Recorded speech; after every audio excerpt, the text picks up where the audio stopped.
Yeah. Yeah. I seen that Max kid on Twitter. He was complaining that the schedule is not strong enough right now. That boxing is facing a crisis where you'll have a very big show, and then in between one big show to the other, you getting a lot of nothing, which is true. Like, I mean, it's not that there aren't boxing matches happening, because there are. You know, Pro Box had a show yesterday. MVP had a show yesterday. And I liked the both of them fights. I did, but I'm a degenerate. You know, I'm going to watch. If somebody fighting, and I'm going to watch it. You know? Santiago, what it do? Michael Fleming, what it do? Dwayne, what it do? But I get it that, and what they feeling is the absence of Top Rank. Because, you know, normally Top Rank would have one or two shows sprinkled in there in those slots, whereas last month it wasn't nothing. This month it wasn't nothing, and it's just looking like, you know, we're gonna finish out the year without another Top Rank show. I talked about it in my previous video, the one I uploaded earlier today. For those that missed it, you could go watch it. The condensed version is, at least one of the broadcasters that Top Rank has been talking to, they may be in the process of going through a merger. So because they may be in the process of going through a merger, that puts any major deal they would have did on hold, which might explain why certain shit ain't get announced yet, you know? But that's what motherfuckers is feeling at. Yo, you got two major promotional outfits in America, both of which really ain't doing shows like that. Now, you could always watch Pro Box. I did. The Najee Lopez fight was okay. You could always watch MVP Prospects. I watched it. I liked it. I enjoyed it. You know, Tam Tebow got a nice knockout. Kim Clavel's fight was pretty good, you know? But that's what it is. That creates an opportunity not just for MVP, but also for Matchroom, also for Golden Boy. That if you know PBC ain't doing shows like that, and Top Rank ain't doing shows like that, that's your opportunity to swoop in and take those fans, you know? Give them something. That's their opportunity.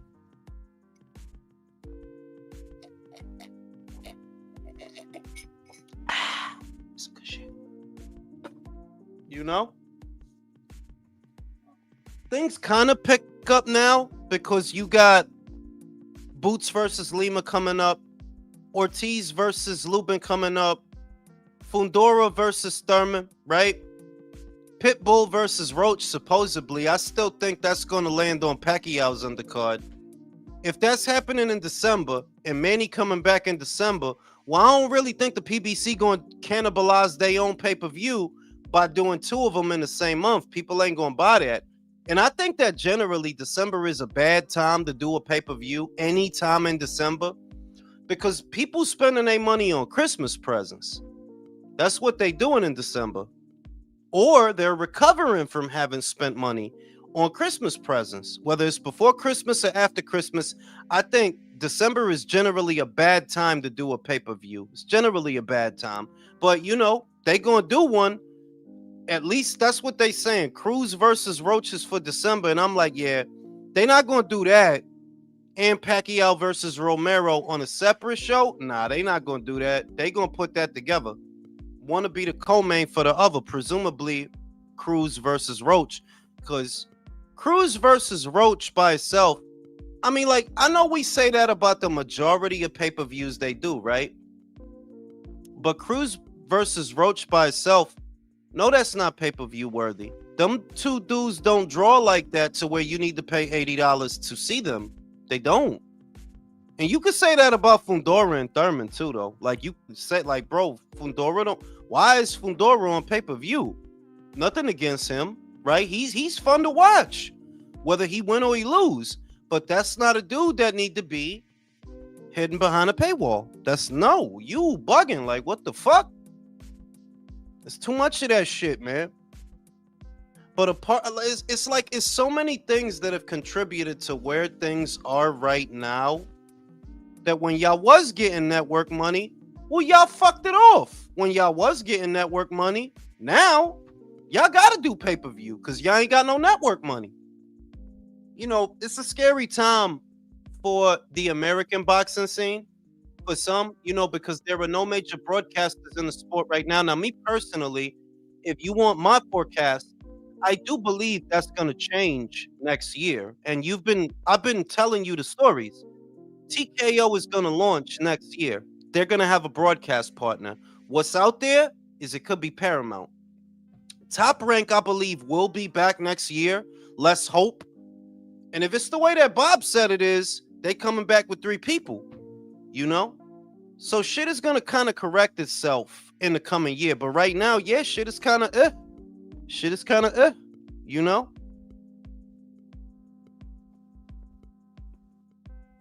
to post the link in the chat. Very good point. Not a pay. Yeah, man. But that's another thing that's the legacy that, because y'all hear us talk about it all the time on the panel, that if you go back to previous eras of boxing, right, before the Mayweather era, it was a lot of motherfuckers that never was on pay-per-view. Good fighters, elite fighters that literally were not on pay-per-view because, well, you just don't draw enough to be on pay-per-view. And it's the common sense argument that, Brody, it ain't no sense charging people $80 to watch your fight at home if they're not going to spend it. That don't make no sense. Whereas a lot of the common sense, and I would say in America, but not just in on a smaller scale in boxing, a lot of the common sense has been removed. They're like, Brody, you think people going to pay $80 to see Fundora Thurman? The fuck, are you crazy?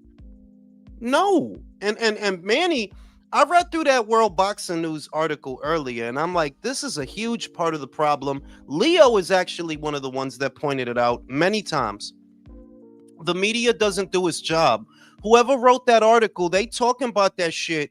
They talking about Manny comeback, and I'm not trying to be a hater, but they talking about Manny comeback like somebody give a fuck. Nobody bought that shit, bro. Nobody bought the Barrios fight, bro. Nobody bought that shit. And I bet you they had to comp a lot of tickets. I bet you they did. Nobody bought that shit. Ain't nobody hyped to see no 47 whatever year old Manny Pacquiao. Like, nah, he was great in his time, but he an old man.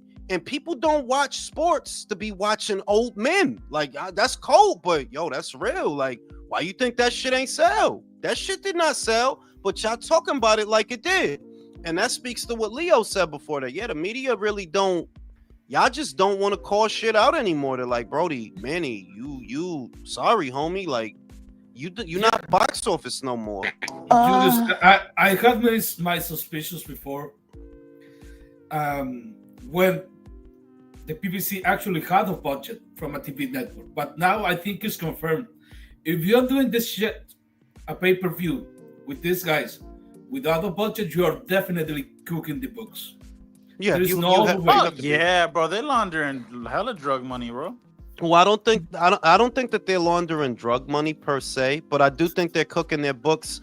They're fudging their own numbers to make the pay-per-view seem more successful because they're not drug people. Those guys, you know what I mean? They're not drug people. The PBC, they're not. They're wannabes. But they're not drug people. They'd make more. They have more money. If they like if they was, because the thing is, if they was laundering drug money, right, they would actually be doing better than what they're doing because you would have a revenue stream. You would have a way to make shit work. Right. Well, they not drug people over there. They just on some real shit.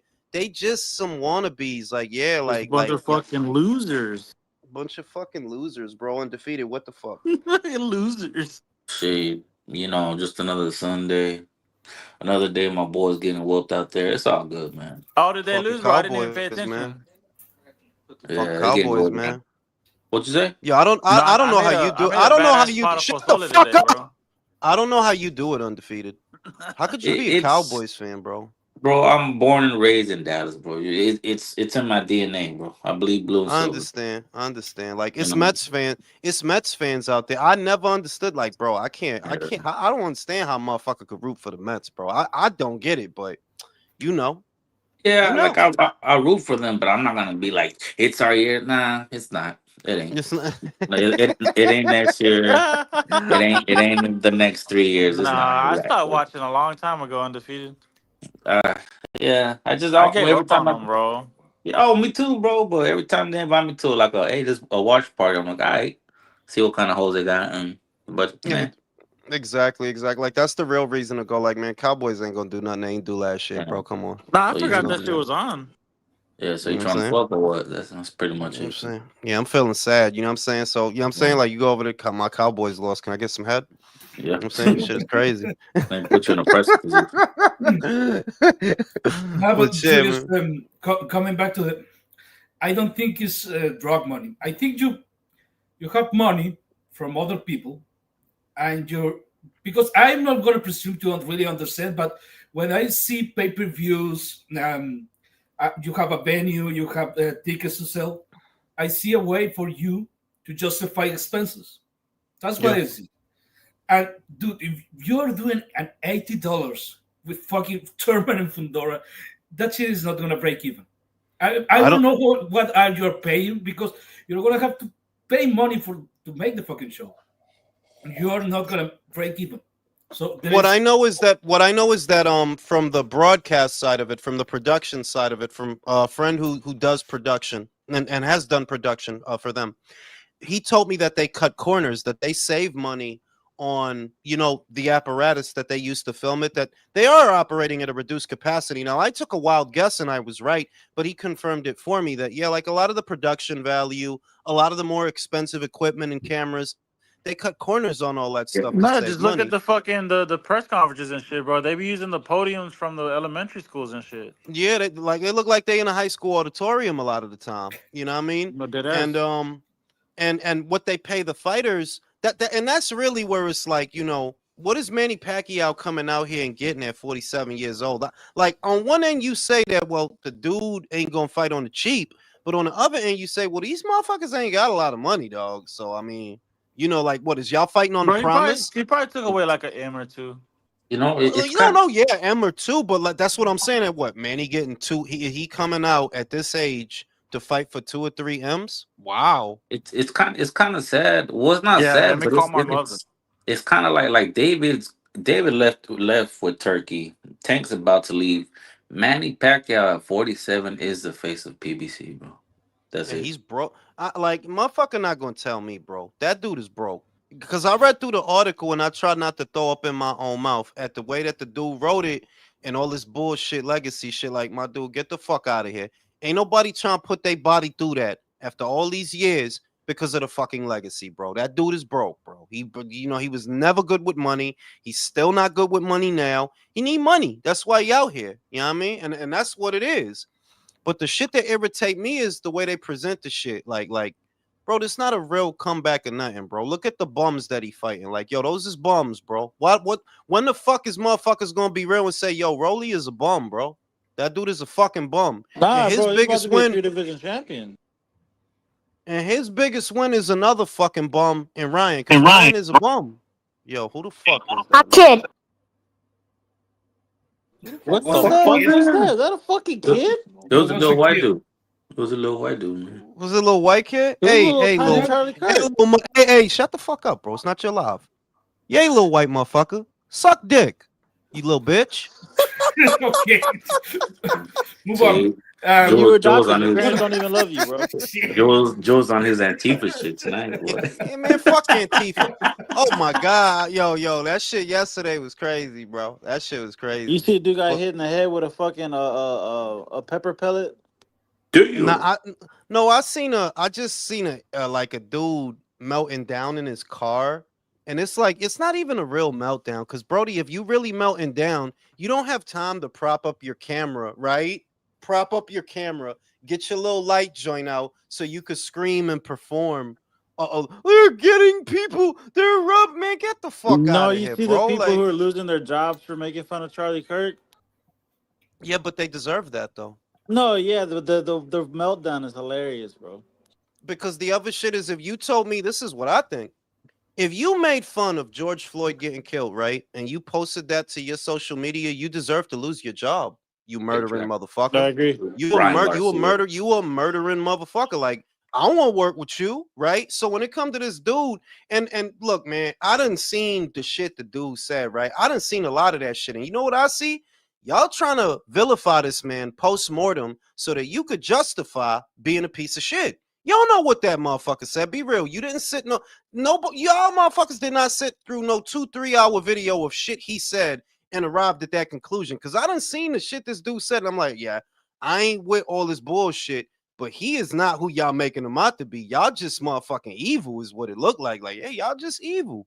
That dude got shot in the neck and y'all was celebrating it. Y'all just evil. That's all it is. So if you celebrating that on your Facebook, your Twitter, or your Instagram, yeah, you deserve to be fired because you a murdering piece of shit. You a sociopath. How the fuck you dancing on that dude grave? That dude ain't do nothing to you. Fuck out of here. I ain't mad. I love seeing them videos where they show people getting fired. That shit is the best. I love Bro, that shit. bro, Jules look like a broke Terry McGinnis. I'm broke, bro. Look, how the fuck am I broke though? Bro, Why I gotta be broke, him bro? before he started fucking with Batman and actually had the Batman suit and shit. You could suck dick, is what you could do, bro. Suck dick. My wife looking at me crazy. You know what I'm saying? But yeah, yo, like that shit is wrong, dog. Like that shit is just wrong in general. Like irrespective of your political allegiances. Yeah, that's wrong, dog. You celebrating a random dude getting popped in his neck because he talk? Bro, yeah, that's wrong. That is It's not wrong. even that. It's just that you don't want people like that representing your company. Like No, Yeah, just yeah. like people with that mentality you don't want in a work you know, like environment. you do you know who's a dumb broad, bro? Now we got to be real. AOC. Oh, Oh bro, I yeah, was gonna say it too. Yeah. Yeah, but then I don't want to see her get hurt. Like, no, like she's gonna say no, some of wild course not. shit, bro. Like no, like the that I don't seen that broad say so much dumbass shit. But you don't wish that upon somebody. That's just your common decency. To like, yo, dog. People have the right to talk, I though. mean, that's I just mean, the like, goodness in your heart type shit, like just a Yeah, decent like yeah, person like type people like shit. got the yeah, like right to talk. Like they got their right to their opinion. Like you got the right to not like certain motherfuckers. You got the right to not like certain shit. That don't mean you supposed to get murked off of that. That's crazy. yeah. I think she should be punished by showing us her titties, bro. I mean, Yeah, so that you know what I'm saying. Like they should make her do that shit, Bro, bro. Like that. I bet you them things are nice too, all perky and shit. yeah. Yeah, but you know, gravity Dark gonna nipples, you know what gravity I'm gonna talking catch about? them shit. Yeah, You you know what know I'm who got saying? some? Pancake shits, You, bro. you know who has some horrible titties, bro? Cardi No, B. Them really? fucking Yeah. bro. She got that burnt pepperoni nipples, No, bro. you know who does? Black China. Oh, Black China actually. No, pero esa tipa es fea también. Esa tipa yeah, es fea, man. Oh Ella yeah, es no, fea. she Like, all fucked up. I don't see, I don't see what the fuck the appeal is. Yo no sé de verdad lo que es con esa tipa, because she's on TV, and I'm like, bro, what is the appeal here? Like, what? It's the exaggerated proportions. That's all it is. Yeah, but who's into that shit? Fucking white guys. Nah, no, they're not. They don't got the apparatus for that joint. They don't have the clearances. Brim, what the fuck? Hope I'm a little lost. Why you sound high? Why you asking questions? Because that's what I do. I ask questions. bro, I'm high as fuck right now. Where was you between the hours of 1 and 3 p.m. 3 a.m. yesterday in Omaha, Nebraska, bro? I wasn't in Omaha, man. I heard there was some people in Omaha, and Bro, unfortunately, they had to deal with some circumstances and situations. so they Man, pull butt over. I'm glad Motherfucker nothing was riding happened. around That's what like I'm some glad. goons. I'm glad nothing happened. That's what I'm glad about. That's the bottom Lock line. 'em up. Lock 'em up. I'm so Nah. done. Shut the fuck It's up, just some undefeated. motherfucker not gonna tell me that you was in Omaha, Nebraska that day and you ain't know who that was. You not Hit the like, nah, road, homie. dude. Like, Hit come the on, bro. road, Is this dude. Kendrick Lamar? Can I get an autograph? Nah, you know he's a cheater, bro. We know he's on roids. AI You know what scored the I'm saying? fight for Man, be the Canelo, bro. kid. Come on now. Be the kid. Do we Yeah, think Canelo's gonna retire? Nope, I No. hope. I hope he does. he's Who you not. who you think he gonna come back against, Brim? Because if he gonna come back, he gotta come. If you had to guess, It's who do Eubanks. you If Eubanks wins, he's fighting Eubanks next, bro. That's you think money for him. do you think you been gonna win though? Yes, he got Bomac in the corner. I definitely think he's I going. Yeah, I can see. I mean, like, yeah, I can see Yeah, that, because you know Eddie is ass cheeks, bro. Come on, let's be real. He's not that good. bro. Reynoso. You really, yo, listen, listen. You don't know. Eubanks. No. See, no, shut the fuck up, bro. See, you don't know if you hate Canelo or not, because you've been taking shots at Eddie the whole time, but you Well, mad that Canelo lost. What okay, is it, bro? okay. Let me ask you a question. What's a good Eddie win? Any fighter that he's trained. Is it an Oscar? Is it an Andy Ruiz? Is it a who is it, bro? Who am I supposed to be like? You know that motherfucker is solid. Which one is it, bro? No, that's a good point. He had a lot of fighters at one point, Yeah. but we could say this though: the best Ryan we ever saw was with Eddie Oh, Reynoso. give No, me I a break. mean the best Ryan Garcia. Yeah, the Luke Campbell when he was with Eddie Reynoso at that time. Oh shit! Now Olympian Luke Campbell. Let me. I'll It's take a that back. victory Leo, though let me versus call my man. a respectable opponent who's a boxer for real. Well, when Like Oscar, look. No, wait, before I pass to Leo, I agree that Eddie is overrated in a sense that yeah, you got one guy, you that guy that you had one guy like you really on some Virgil Hunter. Like yeah, Virgil had Andre Ward. That's what you had. That's what you had, Right. bro. Like to me, the great trainers is the guys that have more than one guy. Like to me, I would say, and I know it's gonna sound crazy, Mark Ramsey is a better trainer than Eddie Reynoso. I'd say Think Robert about the Garcia. guys. Think about he had a champion in Lemieux, a champion in later Alvarez, a champion in Better Beef, and now he got Christian Mobili. Yeah, and he got other fighters in between there, but you see the resume. They're like, yeah, that dude, he'll get you to a belt. Kelly, Robert Garcia is an obvious shout.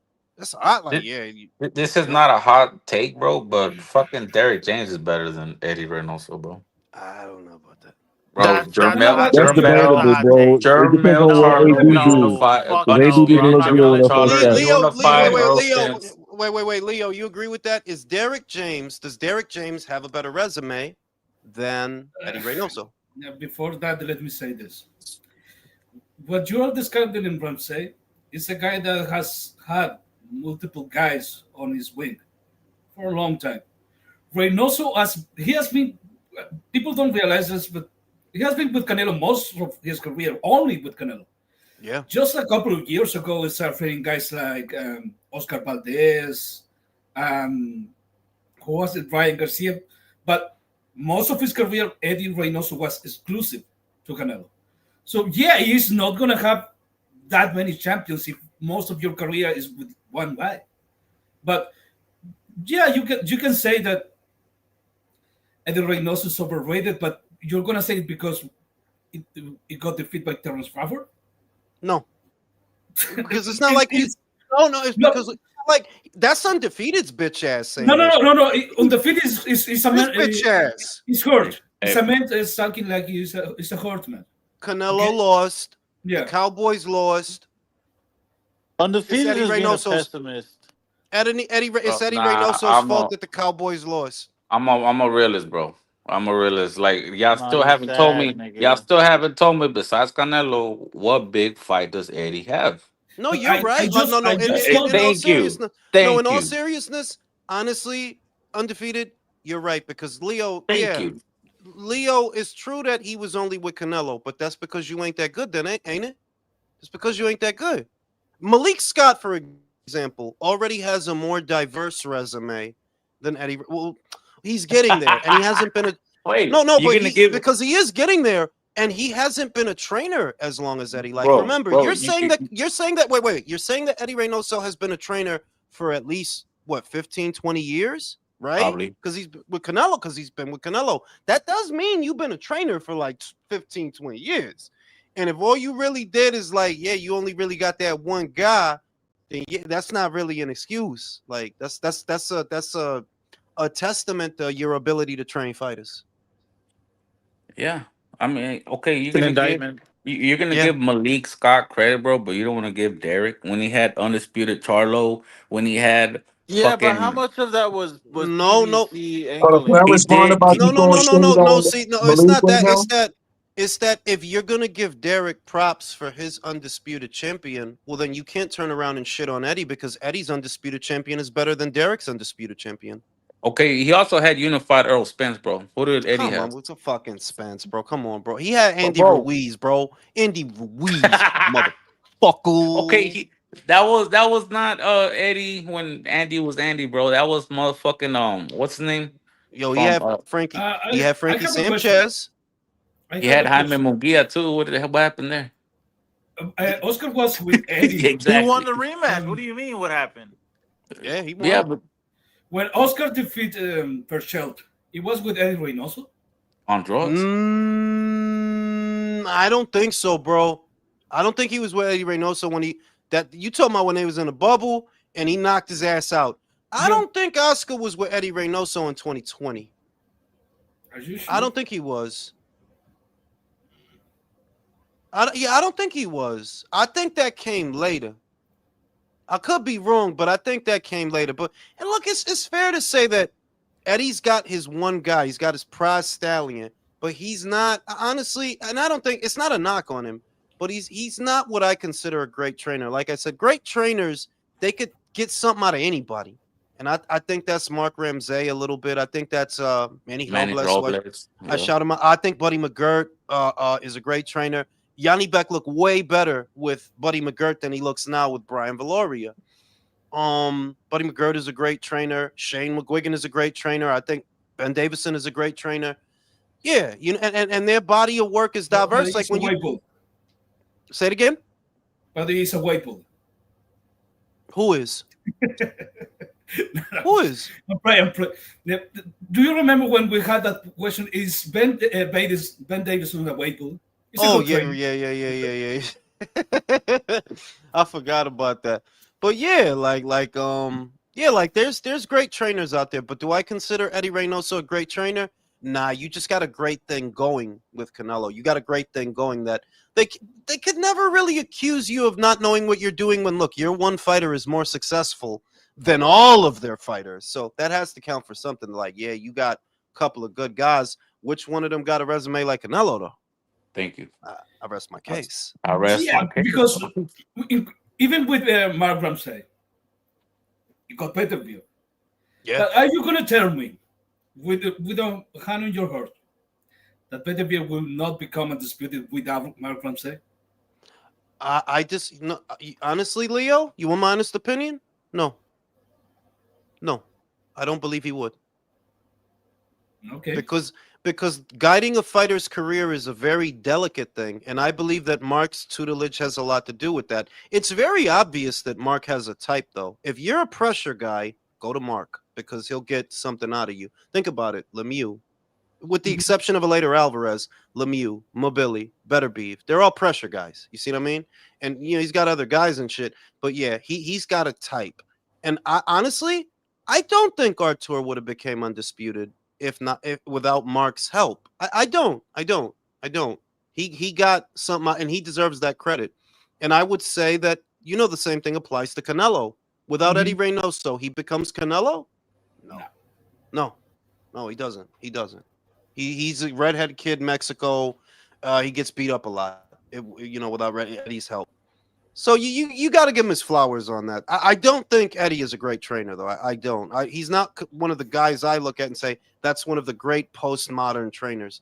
I tend to rate that based on how diverse your portfolio is. How many fighters did you get something out of? And there are lots of guys I would name before Eddie when it comes to that. Yeah, because when we're talking about Canelo, some of the things that make Canelo so successful are things that are Canelo things that they're not teaching. I don't think his power is teach, not really. I don't think his chin is teach because without that chin, you would have lost like a bunch of times by now. Yeah, yeah. Yeah, and it does you. If you are gonna rob someone, you need to go to the 12 round and finish that 12 round. You know what? That's a good point, Gagong.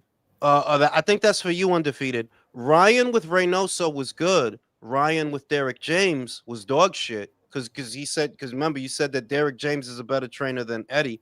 I don't agree with that. I don't agree with that. I don't think that. I don't think that. Yeah, in the case of Derek James, dude, if you have the Spence as a unified champion, that's good.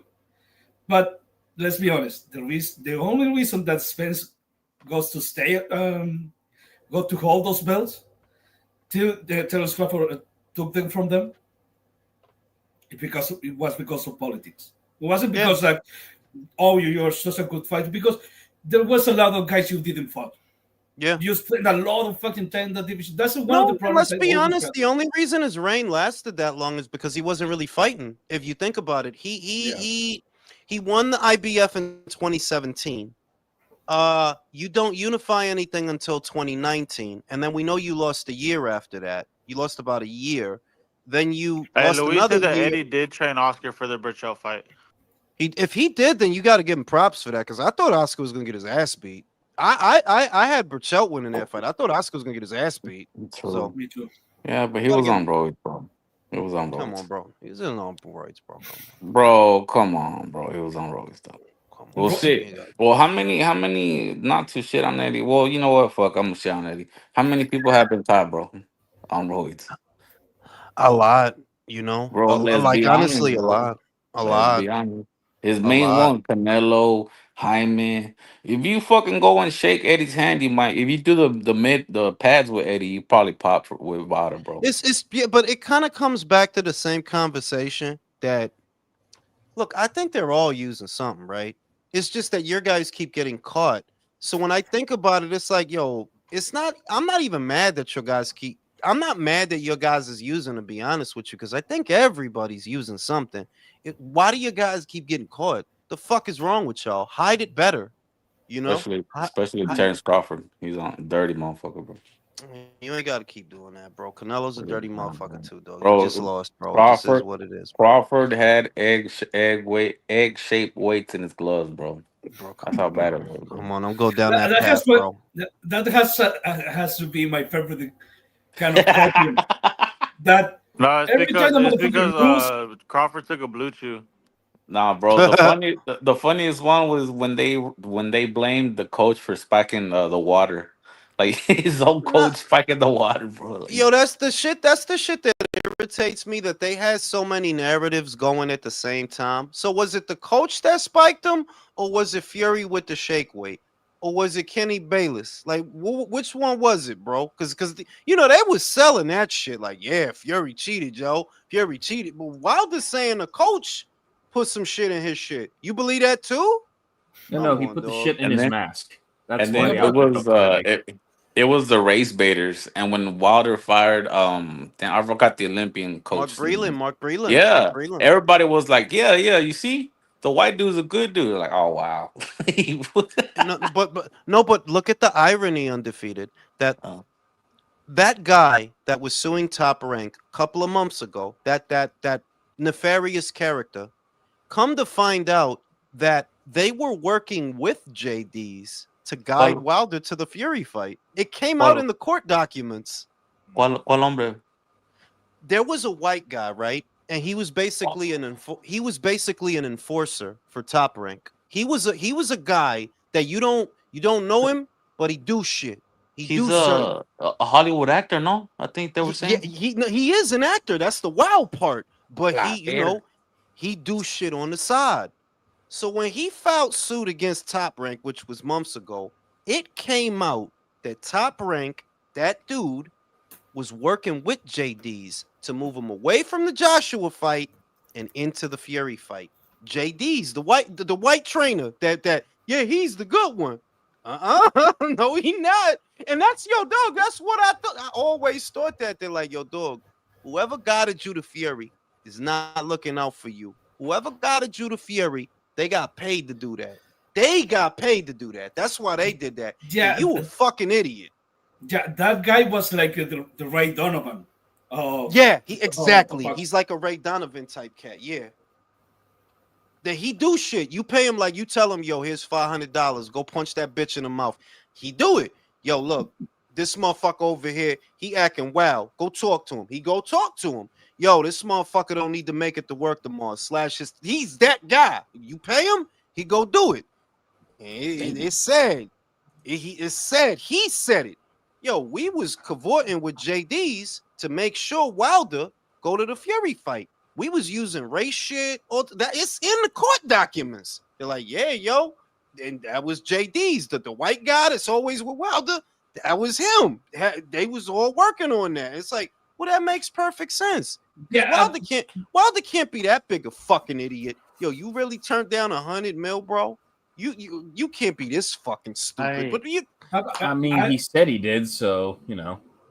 I wonder because there was some interviews, and you know how Water he be getting all fucking philosophical. He said, and you know people have been behind my back, you know, telling me this or screwing me. I wonder if he was talking about him, about JD's, that bro. I honestly thought the same thing. But when I saw him in Wichita, Kansas, you know that shit, that dude was there, bro. JD's was there. No, He tú was in estás his pendejo. corner. Está pendejo. So you know, like I don't know if JD's got away with words. Did he give Wilder a hand job? Like I'd be like, why you keep fucking with this dude? He don't even know how to train fighters. Like why you keep fucking with this dude? And you know that dude been with him for a long time. That dude, JD's, he been with him for a long time. So I don't know, but I know that it came out in the court documents that JD's was working with Top Rank to make sure Wilder fight Fury instead. okay, Julius, I have a couple of questions for you. How do you obtain this knowledge? Oh, the article that came out, the court documents was in the article. Okay, so you did read them. Yeah. Yeah, I have another question. Do you think Don Charles Wilder reads No, like at all? no. There you go. I don't. Because And nobody honestly, in this I country is don't think. going to tell them. I don't think the average American reads. To be honest with you, Yeah, I that's think the We average person walking the street does not read anything outside of a headline or a tweet. Honestly. exactly, exactly, People bro. yeah. people So don't people don't read anymore. All the content they consume is prepackaged for them to listen to it, which is why they're so easily swayed by narratives instead of going and reading. Read for yourself, which is why this Ali Act bullshit is a thing. Like, yo, if y'all motherfuckers read the shit, really nothing changed. But you know, y'all motherfuckers don't read, you know? Reading questions I'm too. not trying to. Who's the reporter with the punk rock haircut? Sean. Are you talking about Sean. Sean Yeah, Sean's Sean's LA? until. I'm not trying to defend him, bro. Even though he did was kind of like, bro, calm the fuck down. Who was he supposed to ask on the PBC side? Like, there was like they have no face. Nobody's gonna answer anything. UFC, you got Dana who's doing it. No. Tom You Brown, Louis the no. Cleaver. Listen. If you're an investigator, this is why it's fake. All of a sudden, you want to be an investigative journalist. All of a sudden, when you could have been an investigative journalist a long time ago, you want to get answers. You talk to Tom Brown. If you can't talk to Tom Brown, you talk to the other guy, the small black guy with the wispy mustache, the public relations guy at the PBC. There's people you could have asked even if you couldn't get to Al Heyman. There's Uh, plenty of people you could have asked. Sam Watson. No, not Sam Watson. It's another guy. He was the one who said at the beginning of 2023, he's the guy that said that Crawford versus Spence doesn't make any money. That guy. I did like several videos about that guy. And he was in charge of communications and relations at the PBC. That if you really want to be an investigative journalist, you could have asked that guy. But my thing with guys like Sean and a lot of people that I see on Twitter, I'm gonna be real. I'm gonna say the shit that hurt people feelings. I'm gonna say the shit that make people uncomfortable. A lot of white people is trying to get invited to the cookout.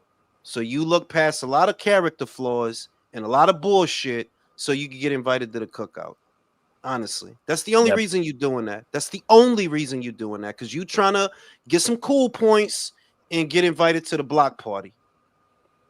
That That's boxing pro all. guy. That's all you think. That's another one. Like, white boy, you look silly. A lot of people not going to tell you that. I will. You look silly. That's not you. This is me, because I'm from that. This is me. But that's not you. You just trying to get invited to a cookout. That's why the shit don't look natural on you. The shit don't sound Barbecue natural on you. on the Me, grill. me and Brim used to play on the sandbox together naked. You can just skip the naked part. I definitely wasn't naked. Fuck Yo, no. You got me fucked up. Right? You got me all the way fucked Bro, up. listen, we was in Left field this Connecticut. bitch. We was in Connecticut in the sun, bro. In The the sand, Connecticut sun, son. Yeah, cheek to right? cheek. No, ain't No, no, ain't no I'm gonna be fucking cheek to real. cheek. You got me fucked up. got No, sand because inside I'm the gonna be cheeks real. and That shit. no, because the shit is certain shit, Cheeky certain devil. shit, certain shit is woe Vicky. You feel me? Certain shit is woe Vicky. Like, bitch, you on purpose as fuck. That's not you. You just on purpose as fuck. Woe Vicky, catch me outside, bitch.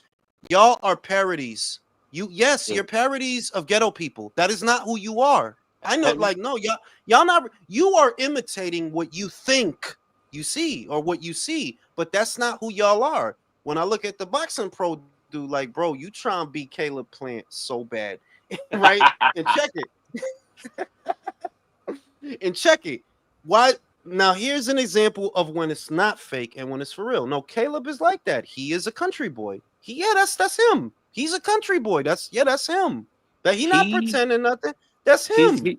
He's posted a picture of him at like living in a trailer park, and you could tell that that's him, bro.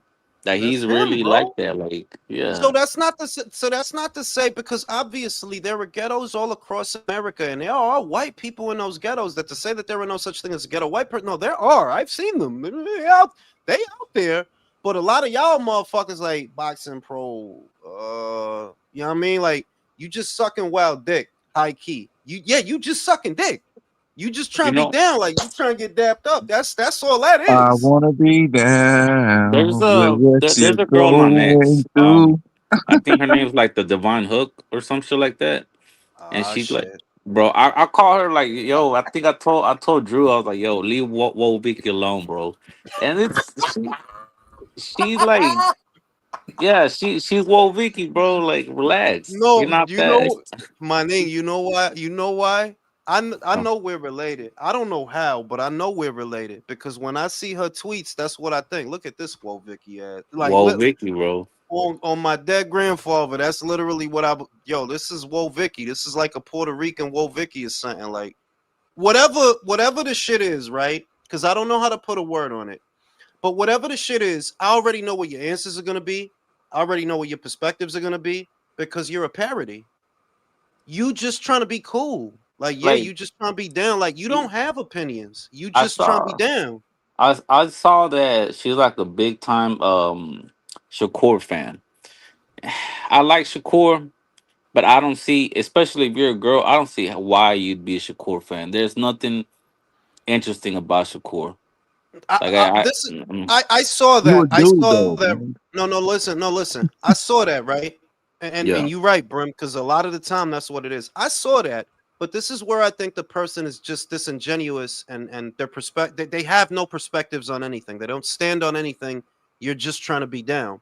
Is that you claim to be a fan of this fighter while you support this fighter not fighting this fighter. So you're not to me, I'm like, you can't be a fan of boxing and this is your purview of things. If you're a fan of boxing, you're going to say, no, you should be fighting him if you're a fan of boxing. And then if you're a fan of this guy, how the fuck are you going to support him who's always shitting on him? You don't you don't have a perspective. You just go with whatever you see the group is doing, you go with it. Whatever they doing, you go with it. You unoriginal. And it's like, look, man, I even because I don't really want to shit on that kid like that. That's a young person at the end of the day. I could see that. That's a young person. It's not like we were all who we are when we were young, you know? Like I'm pretty sure there was a time when I was like that, where whatever the dumb shit is, yeah, I'm gonna go with the dumb shit. Whatever the dumb shit is, I'm gonna go with the dumb shit. yep, Because there's people like that. Yep. Whatever the new dumb shit is, I'm with the dumb shit. But you know, now because that's what it is. It's like whatever the new dumb shit is, whatever everybody's saying, whatever everybody wearing, wherever everybody going. That's that's what young people do. That's what they yep, do. yep, Or you Whatever. just find a person that just happens to like a boxer or two. They like boxing a little bit, but they like those particular one or two boxers a whole lot. So they're more a fan of the boxer than the overall sport. And they're young. You Yeah, got to like cultivate. So instead because of bashing them, we got to cultivate them so they become yeah, because better boxing I ain't wanna fans. because I ain't wanna come at the joint like I literally felt bad just now coming at because that joint ain't do nothing to me, so I ain't got no reason to be mean. But I would say that yeah, I see a lot of people like that. I see people like that.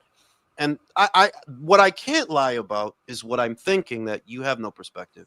You're just going with whatever you see other people going with. That is what you're doing. You have no perspective. You whatever they do, you will follow. Whatever they do, you will go with it. That's you that's what you're doing, you know?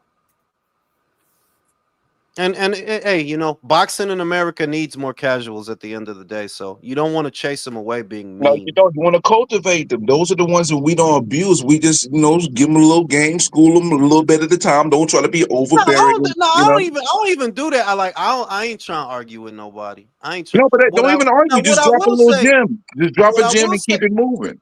now what I will say is she was out of pocket once, and that was a couple of months ago when I uploaded the picture of Shields with the big fucking mouth. Right? Remember, I uploaded and Oh everybody on yeah, Twitter lost one their of the greatest fucking moves you mind. ever did. Everybody You're flipped. racist. Right, right, and You're- and and and that was when I caught a whiff of it. Because you telling me that you lack so much situational awareness that you can't see this as a caricature of a person who's known for having a big mouth and they have a big mouth, but you automatically assume racism, even though it's very obvious that Shields is known for having a big mouth. So this is a caricature of her with a big mouth, and you've seen everybody jumping on the Jesse wagon, on the Al Sharpton wagon, and you did that too.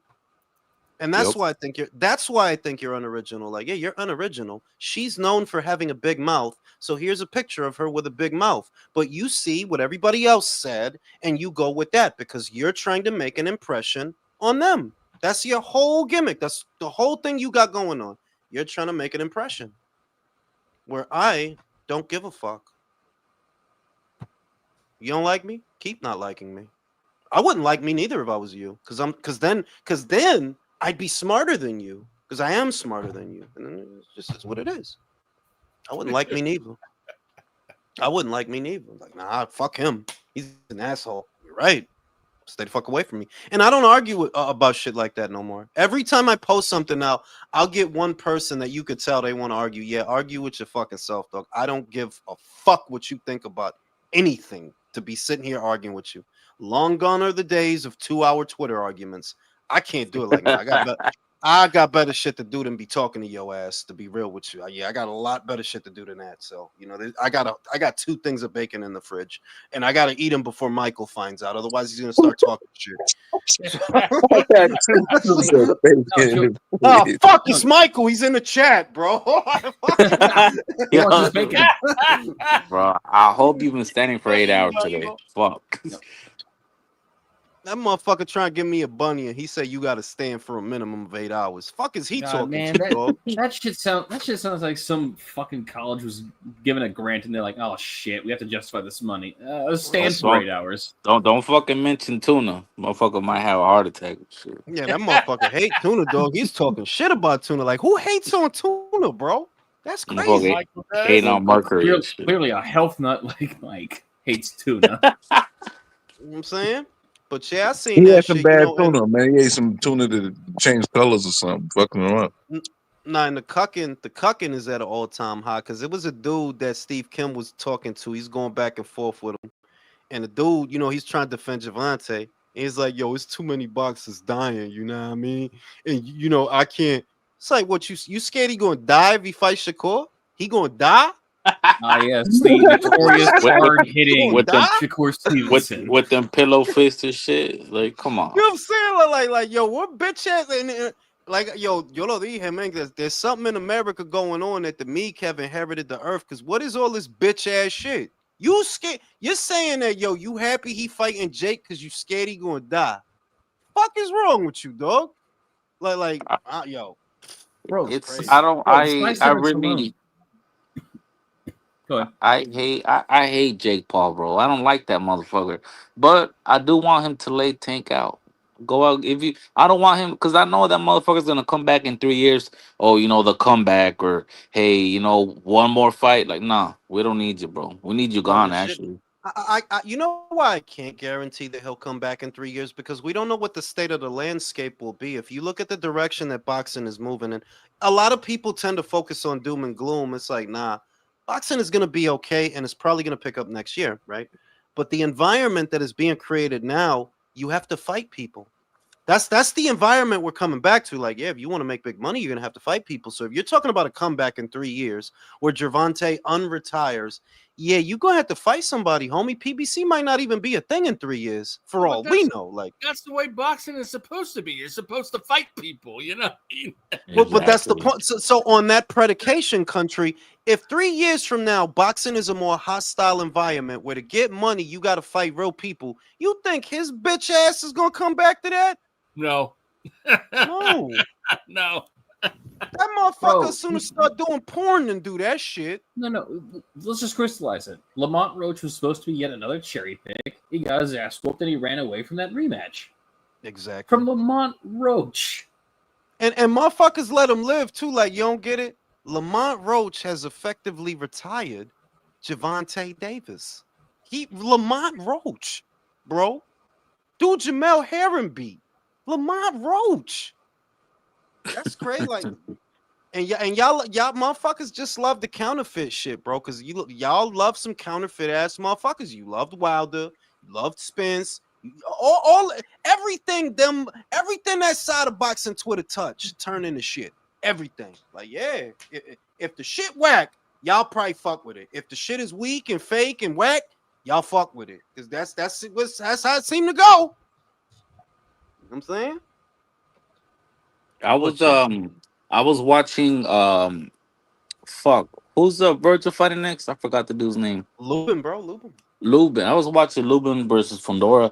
Yo, Lubin might give Virgil a run for his money, bro. I He know, might. man. I know. He dropped Fondora. I forgot that shit. That tall motherfucker. He dropped his ass. So it's like, Virgil, your ass. You need to look good, very impressive. I don't know if you could make that impressive fight, bro. I don't know. Bro, I mean, the shit is the Lubin the gives him a hard problem time. is the reasoning. The problem is the reasoning is what it really is. That y'all didn't pick that dude because y'all was looking for some real smoke. That's the main thing. Y'all didn't pick Lubin because you were looking for the biggest challenge. Y'all picked Lubin because Charlo knocked him out in 34 seconds and Sebastian rearranged his face. That mean y'all sleeping on him. That's why y'all picked him, because y'all, at least that's why the matchmaker picked him, you know, because I just did a video on that shit I'm gonna upload later. That's why y'all picked Lubin because y'all think shit is sweet. That's why y'all picked him. Be careful. Be fucking careful. You know what I'm saying? Motherfuckers Those get boy found out. matchmakers are soft, man. They be matchmaking them soft. Bro, the audacity of this motherfucker talking about he knows like Turkey needs better matchmakers. So we can have fights like you're putting on with Virgil, bro. Get the fuck JoJo out of here. GS fighting Schofield. Why? Oh my god, that's a how the audacity, bro. Because Schofield has been on such a run, guys. He needs a soft touch.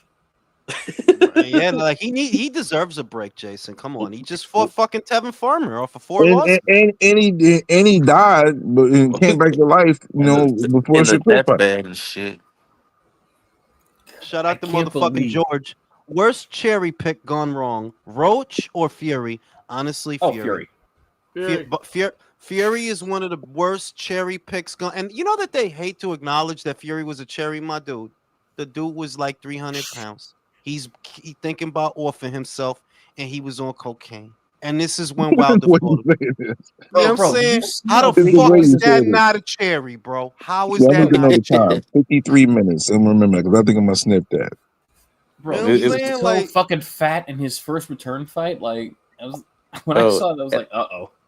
and then Water fans were going crazy when Water was saying, I gave you a shot." Like, bro, you gave him a shot because you see the state that he's in. yeah, you like Wilder basically said it himself. When I found you, you was a bent house. So then why you fighting him?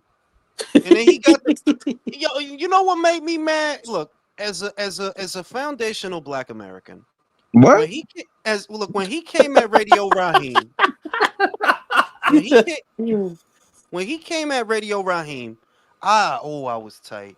Bro, Cause like he ain't had to do him like that. you To this humiliated day. You humiliated Raheem, right? But motherfucker, you the one giving a white boy a title shot that he don't deserve. Well, can we stop with this warrior bullshit with this Kunta kid? Like, stop, bro. That dude only got a shot because you fucking gave him one. He didn't deserve it. He didn't earn it. He didn't fight no mandatory. He wasn't none of that. So how you gonna do Raheem like that for asking you a fucking question? But thanks for reviving his career. You know. You know what I'm talking Perfect. about? Right? Radio Raheem. Like, man, get that wrestling shit out of here, bro. You ain't have to do him like that. He was playing a role, man. Yeah, but I never respected that shit because it's like, so you got that kind of energy for Raheem. I see, you know what I'm saying? Like for the reporter, like you just a fake person, bro. And you know what? You got everything you deserved. You got because you did that shit to yourself. All of like that fight didn't have to happen.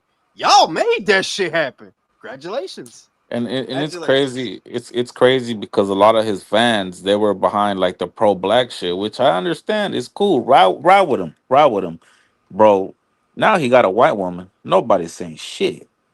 Nobody's Oh man. saying like, No, but that ain't got nothing to do with the No, Argentine yeah, China. By the time he got to that point, I mean, he was with a The Spanish worst chick part- before that, so I don't I'm know if talking that about that even guy. fucking Yeah, matters. Yo, let me tell you something. That bitch don't look white. I think she Asian or something. She like Asian Mexican or something. That new bitch, you know. And I look damn. at.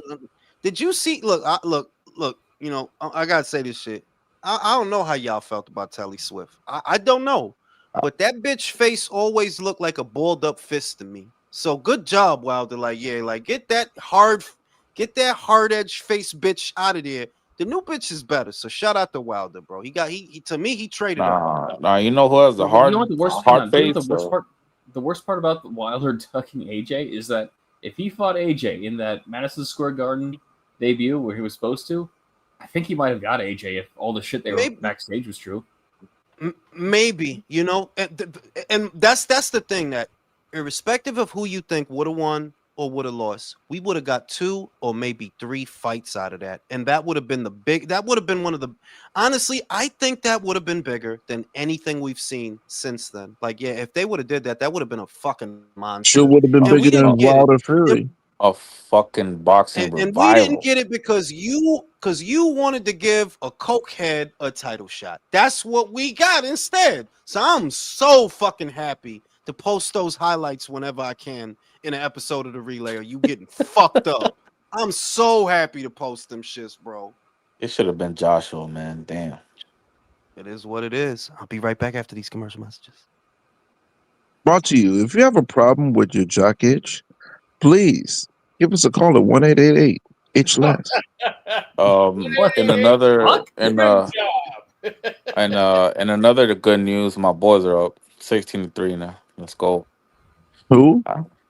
My Cowboys, Oh, bro. the fucking Cowboys! God damn it! Of course. I know, bro. What's the Cowboys record right now? 1-3. 1-2, bro. Relax. We're Are about to y'all be play y'all play y'all fourth game and win? tonight. We're right Yeah. now. We're beating Green Bay 13-6. But I'm not honestly. I'm not that Cowboy fan, bro. It's not our year. I'll be honest. You're not It's winning the Super Bowl everywhere, but every year, but getting the bowl of soup. Yeah. It's I'm like I'm just fucking happy my Eagles finally beat the fucking Buccaneers because they've been kicking our ass every year. Oh, I mean, you're the defending Super Bowl champion, so you have a lot to look forward to, you know, and have looked at. I'm a Chicago Bears fan. Hey, we 2-2. Hey, you won.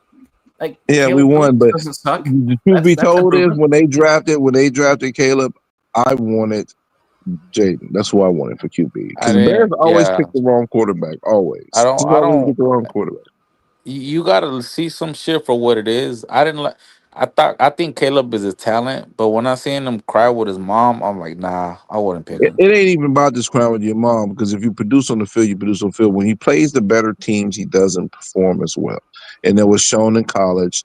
And I think he's lacking a little bit of that killer instinct and leadership when it comes to being on the field as your QB. And I think at some point it's going to come to head when we do win games. If we are in playoff position, I think he'll wilt under the pressure, you know, unfortunately. This is what I see from him. I hope he proves me wrong, but just based on what I see, that's what I think. Oh, speaking of wilting under the pressure, the Chargers lost to the Giants. Who would have seen the Chargers charging? Like, Well, weird. I can't really talk about too much football. My team, because I don't watch pros like I used to, but my team just fired their coach. Let's let you know where we going. Oof. Yeah. 2 years a little late though, but that's another story. But I don't know why Omaha did my man Bud like that though. That's cold. To give him the keys to the city and then said we gonna use those same keys to put you in a jail cell maybe. What did I don't know what happened. Like, what exactly happened? He got so pulled they over. pulled him or- He pulled him over, and then the cop saw a unholstered gun on the floor of like the seat next to him, or the floorboard of the car, or some shit. And it's standard procedure when they see that, like, step out of the car, like. Yeah, but when you step out of the car, they pull their guns on them. That's And the then part where step it's like, that's the part where it gets fucked up, I think, because that's like, okay, whoa, ease Coach up, man. Malachi was with him when it happened. Oh, really? Yeah, he Who was with him? earlier. Coach Malachi, Coach. he was with him when it happened. Oh, Coach Malachi was in the car with him? He was there. Yeah, he's in Nebraska right now. He just. I know, left but was he in the car though with him? Was he one of the passengers in the car? Well, he was talking about he was right there, so I would imagine so. He might have been. It's very possible he could have been. Or he could have been in the second and car. that's unfortunate that they both had to experience that. I mean, I don't know about that reckless driving charge. I wonder how realistic that is because on the scene. pretextual stops is commonplace. Coach Malachi Okay, was but- on the scene for real. Okay, but like, because I think I saw that it was reckless driving. Was he like doing donuts or what? Or See, that's the thing when they can call it reckless driving. And he's doing 52 and a 40. You know what I mean? You never know how real it is. That's what because a lot of stuff be pretextual, man. Nah, he did a roll And they doctor it up to make it look decent enough so it at least holds some type of weight, and it don't put them out there and have them looking like they were again pretextual. Brim. Yeah. You saying it's a case of DWB, bro? I mean, listen, a lot of times it be. Shit. I just want to know how the fuck you have a whole ass parade for the man giving the keys to the city, bro, and you don't recognize him. Like, bro, dude, telling me, dude, he's dark. It's not that dark. It was night. It was 1:30 in the morning. It was nighttime. It was bro, you telling early me? morning. You telling me this is the second time they throw this motherfucker a parade just for him, and you don't know who he is, bro? Come on, man. Like, I'm not saying he gets a free pass at all crimes. I'm just like, that motherfucker better been doing 70 and a 30. Like, that's all I'm saying. And it's his birthday too. Damn. It just turned his birthday because his birthday is the day before my mom, so his birthday is today. He didn't go to jail, did he? No, he was on the scene. He was good.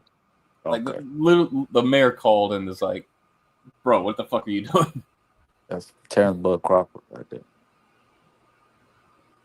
The motherfucker has a street named after him in the city. Like, how do you not know? Fucking Kevin was Canelo the police. Because Omaha don't have 15,000 people in it. It actually is a city. It ain't New York big. It ain't Dallas big, but it ain't 50,000 people in Omaha. It's over 200 some odd thousand people. It's a city. Still, they threw a parade. Like, it was a whole day for the man. You think You right in a sense, but it is. I mean, to be fair, it's nighttime. You're pulling a car over. You're looking. I mean, yeah, maybe you on some right shit. You don't know who Bud is, man. You fucking clown. See now, you know what? Bud haters gonna come out crazy. Oh, look, even Omaha police don't even know who he is in his own town. God damn. The haters gonna be real. Yo, don't give him no ammunition, man. Shut the fuck up. I'm sorry, I'm just telling the truth. Bro. You know what the haters are gonna do, the bro. Spence fans, man. Damn. That's what haters will do, man. That's cold, man. Somebody already said that shit. I ain't, probably already. Don't give him no ammunition, man. Shit. But it's all good because he ain't get arrested. He got a citation. That ain't nothing. Yeah. He ain't get arrested. He got a citation. Motherfucker probably seen that shit like, they threw a parade for me today, right? And he probably like, oh shit, my bad. Let me just give you this citation. My fault. Yeah, Bud did not get arrested. He didn't get arrested. You got People, cuffed, but you didn't get I arrested. just want to let that be known before people start just add, because when you tell a story, right? You tell one person, by the time you get to the 10th person, that story is completely convoluted. Oh, and No, you you know changes what the it already fuck probably up. got. No, you already had fucking Mirage in the comments talking about he got arrested. Like, motherfucker, you in Australia? Be quiet. You know what the fuck No, you but talking about? you know what He probably got was? arrested for beating on a kangaroo. Shut up. No, you know what probably was? That cop was probably a Canelo fan. Probably lost money on that fight. That's what I it was. want to find out where that cop was from because he's Mexican. Probably a Canelo fan.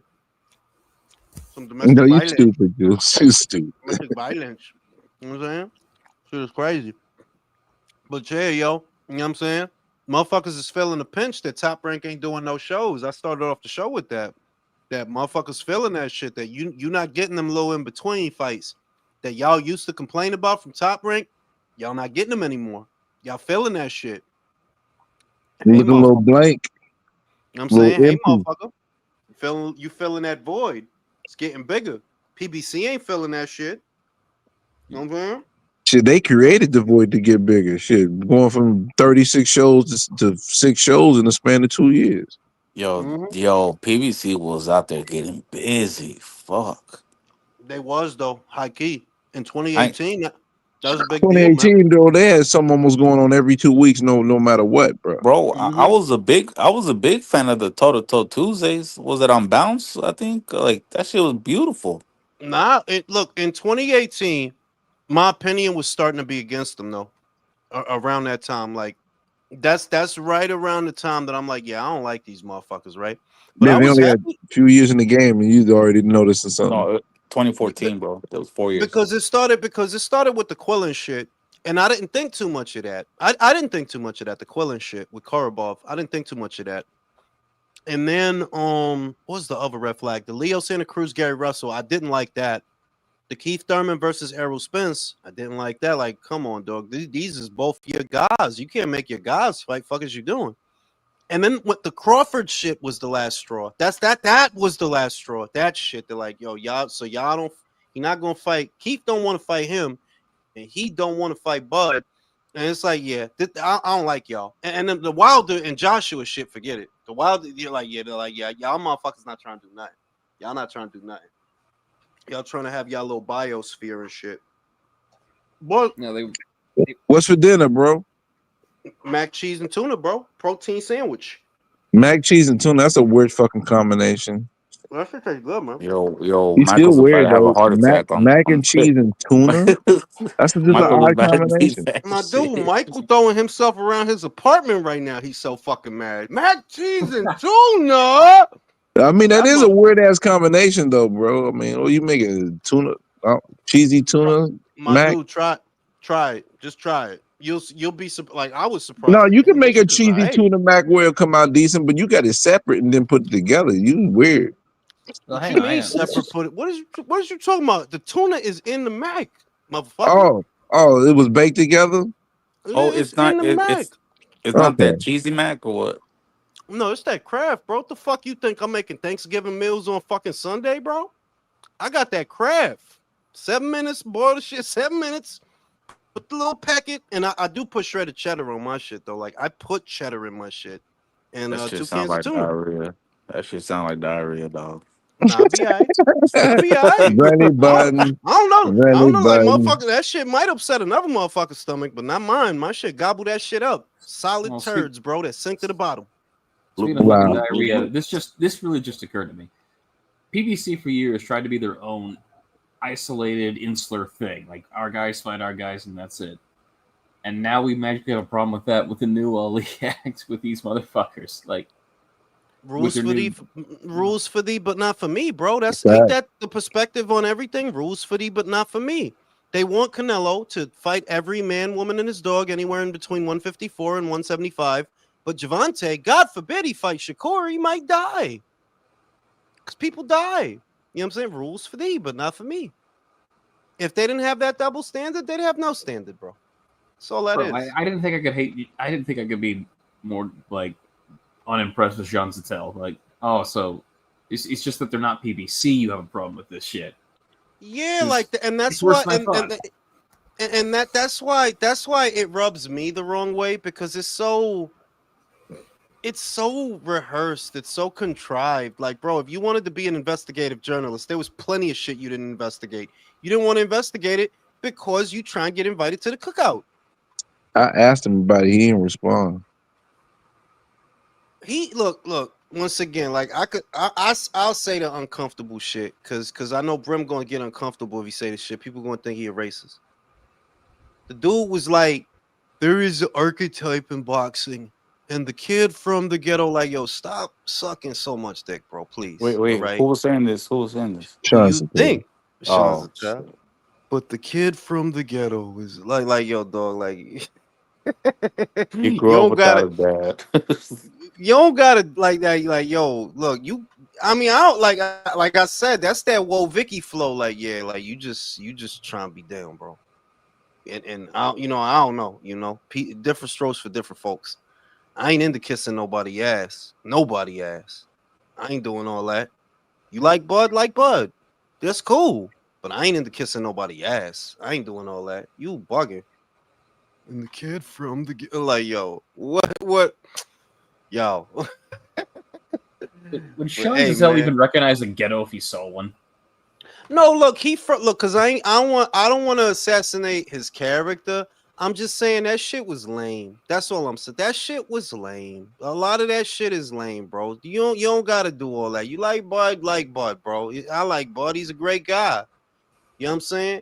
But you ain't gotta be out here licking no ass Well, I and didn't doing know all that. I didn't hear the speech he had, I guess. You didn't hear the speech? Go to the No. reels. He does this whole speech, and it's like, yo, it Is was he kissing cringe. Bud, or is he just giving detailed flowers to Bud in some ways that he didn't get while he was Because being he great? expanded. But if it were about Bud, if I felt he giving Bud the due that he deserves, I wouldn't say nothing. But it really felt like, yo, look at me, yo. You know what I'm saying? Like He it was was, adding extras. it was because he made It it felt like about of. Go ahead, Jason. it felt like someone who was late to the party wanting to pretend I was here the whole time. Oh, There was. Nah, that's a lot of people giving Bud credit now, because we gotta remember a lot of those same people it was some throwing shade. No, it was some Rachel Dolas, y'all, bro. It had like little. She had It a was a wig. little He got bit a of. wig on. It was a He little bit of passed the like black. yo, like look, man, like I don't know, like I just ain't into dick eating, bro. Like, at the end of the day, like that shit felt like yo. You know what I'm saying? I don't. You know what it is? I don't trust no motherfucker that is not. I don't trust a motherfucker that don't love theyself. You know what I mean? Like, look, you can love everybody, right? But don't shit on your own people. Is what I mean. You don't shit on, and that's it. Kind of like what you trying to be an activist? Trying to get active? You ain't got to do all that. Give Bud his flowers. You know, you can give Bud his flowers without dick eating. Well, I do Bud that did shit all the slam a time. table though during the Spence last, press conference and say get active. He do get active though. He do He get said active. get active. Yeah. He get active. You know what I'm saying? But it's just I don't like certain shit. I don't know. Like when I see the Wolvickies and Catch Me Outsides, right? I just get the sense that you are ashamed of yourself, or you ashamed to be what you are. That's how that comes across to me. So you trying to be something that you believe encompasses strength, and to me that comes like, no, you weak. You weak. You can't be the way you are or the way you really want to be. You just imitating what you think is strong. That's not you. You not nah. All that silly ass shit, like the Iggy Azalea bitch. Ma, you from Australia? Why you rap like you from Atlanta? That's never gonna make sense to me. You from Australia? Why you talk like that? You talk like you from fucking. Why you rap like that? That makes no sense. But everybody give her a pass because she a white girl with a big ass. Everybody it's like, nah, this is silly. This is fucking silly. This is silly. Like, get out of here. You know what I'm saying? Certain shit always gonna be silly to me, man. I'm an old motherfucker, so it's okay. Old motherfucker get to be old. Uh-huh. Eat this mac and cheese and tuna, bro. No point in being old if you can't shake your fist at a cloud or two. Exactly. You know what I'm saying? Well, I can't be an old motherfucker and not complain about random shit. You know what I'm saying? That's part of being an old motherfucker. You know what I'm saying? That's But why I can't stand this whole shit when fighters of different ethnicity come out with a Mexican flag, bro. It's like, come on, bro. Come on, bro. Fucking Devin with a Mexican flag. You got Bill, like, bro, come on, dog. Well, that shit Come stopped out with being this. funny. That shit stopped being funny the Julio Cesar Chavez fight when Floyd's uncle like, did it.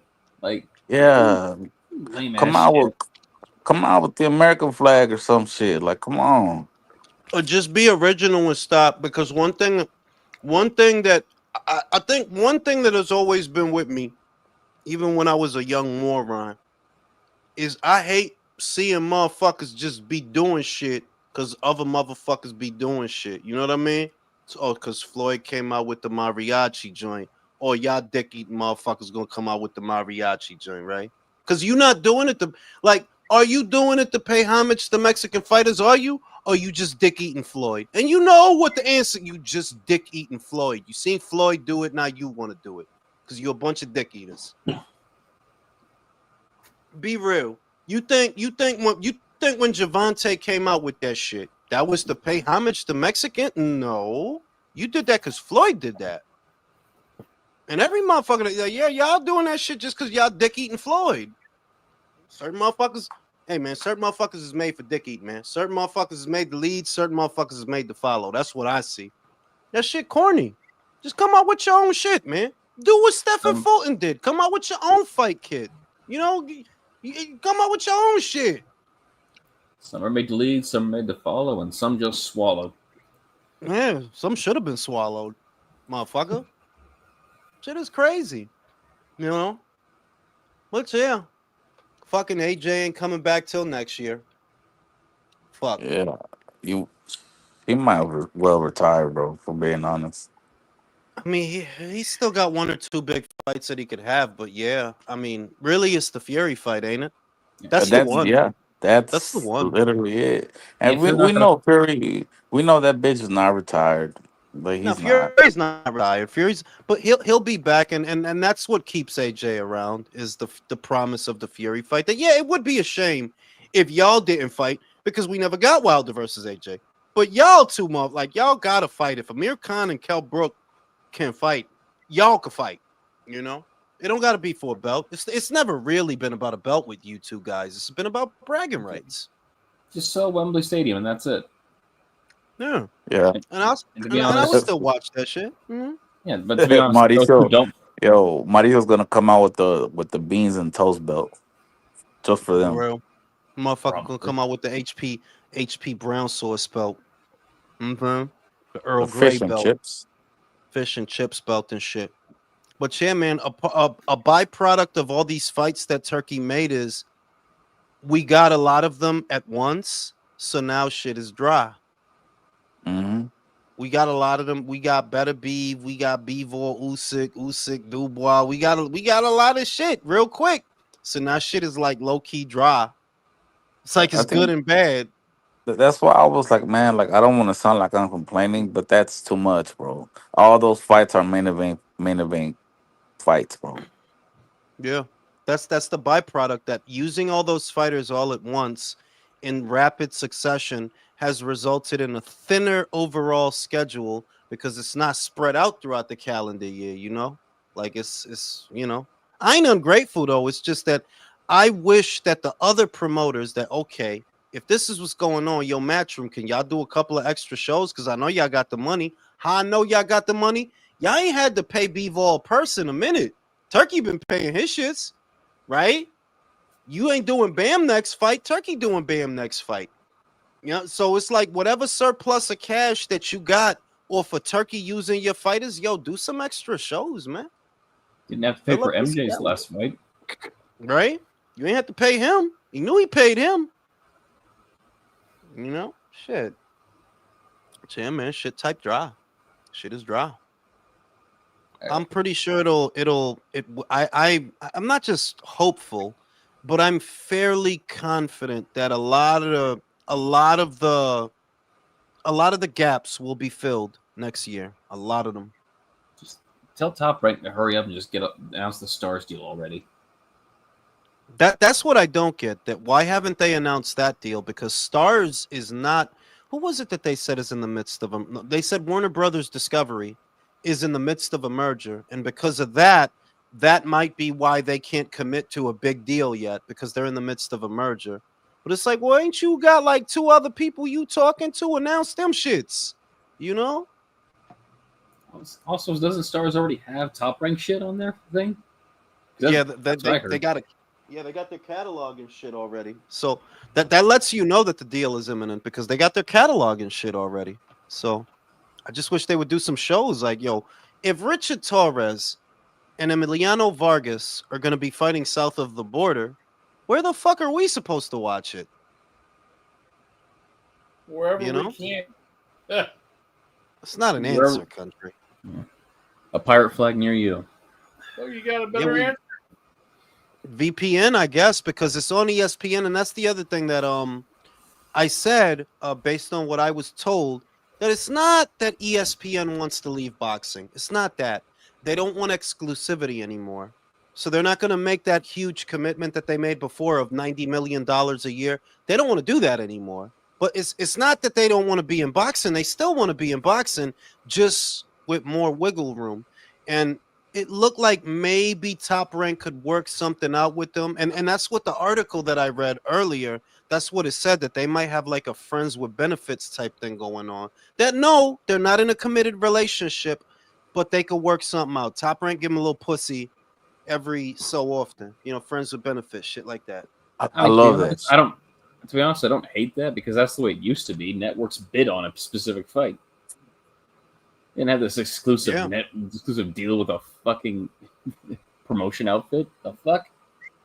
And you could argue that those exclusivity deals are what led to the landscape becoming like this, because they need each other. All the promoters and all the boxers, yes, they need each other. If there's a guy at Golden Boy and he's popular, and then there's another guy at that guy's same weight at Top Rank, yeah, they have to fight. It's one sport. There may be a million promotions, but it's one sport. They have to fight, you know? Shout out to George. Fantasy fight, Michael Moore versus Prom Kovalev at one. Ooh, that's a good one. That's a good one. Ooh. Michael Moore Kovalev. Oh, I think Moore gets him. You think Moore gets him? Moore didn't don't lose know, at man. 75, bro. Moore don't Moore lose a was- fight till he get to heavyweight. Moore was a beast at light heavyweight, dude. Come on. You don't remember that? No, yeah, he was. That's what I'm saying. He didn't lose a fight at light heavyweight. No, he didn't. He was a fucking monster, dude. I think Prime Kovalev. Prime Kovalev was a monster, dude. Like, he would He fuck people up. was. Do you And the remember shit, that guy? you know what? You know why it's intriguing? Because you know that Michael Moore's era of fighters were not accustomed to dealing with the Soviet style. There were not a bunch of Russians running around. That Soviet style, the pendulum step, working off the jab, the way they throw their jab. Moore didn't see that before, though. He didn't see that before.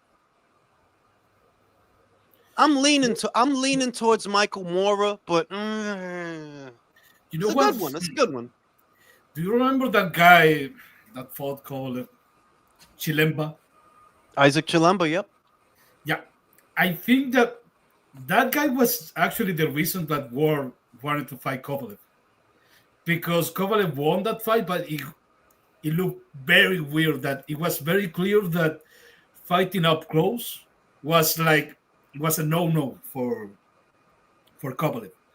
Mhm. That's when War saw that, okay, if I'm getting the inside, I can beat this guy, or at least I can survive. So, yeah, if Michael Moore can do something similar, actually cross the distance, because nobody was really able to do that shit except for War, like successfully. He beat him in paper, but yeah, if Moore can do that.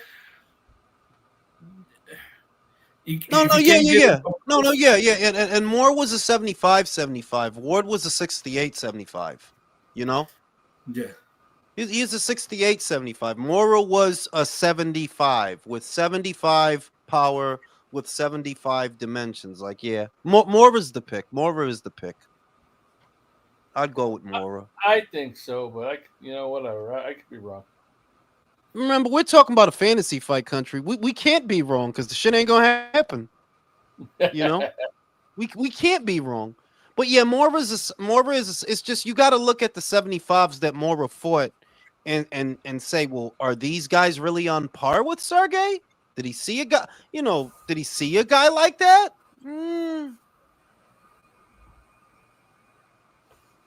Let me say, Mora wasn't exactly fighting killers at 175, though. He wasn't. That's the point I'm making. He wasn't. Not a bad fight, though. Not a bad shout. Not a bad shout. No, but if we're talking about styles, I think Mora gets him. More gets him. More gets him. On the inside. Kova had a good run, but I don't consider Kova ATG type fighter. I don't consider him like not really. What'd he do? Jean Pascal 2 times. O Hopkins. What else? Anthony Yard. Yeah. Like the Should have highlight of beaten his Andre Ward, but yeah, like that would have been like if you got to be real that Kovalev won that fight, man. But they First fucked one, him, man. Yeah. He won that fight, like, but they fucked him, man.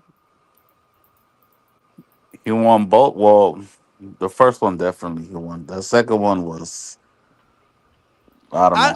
I didn't really think it was low, to be real with you. I didn't really think it was like I don't know, like and if it was, I wasn't worried about that shit. Like, nah, dog, you ain't supposed to be falling apart and leaning on the ropes like that.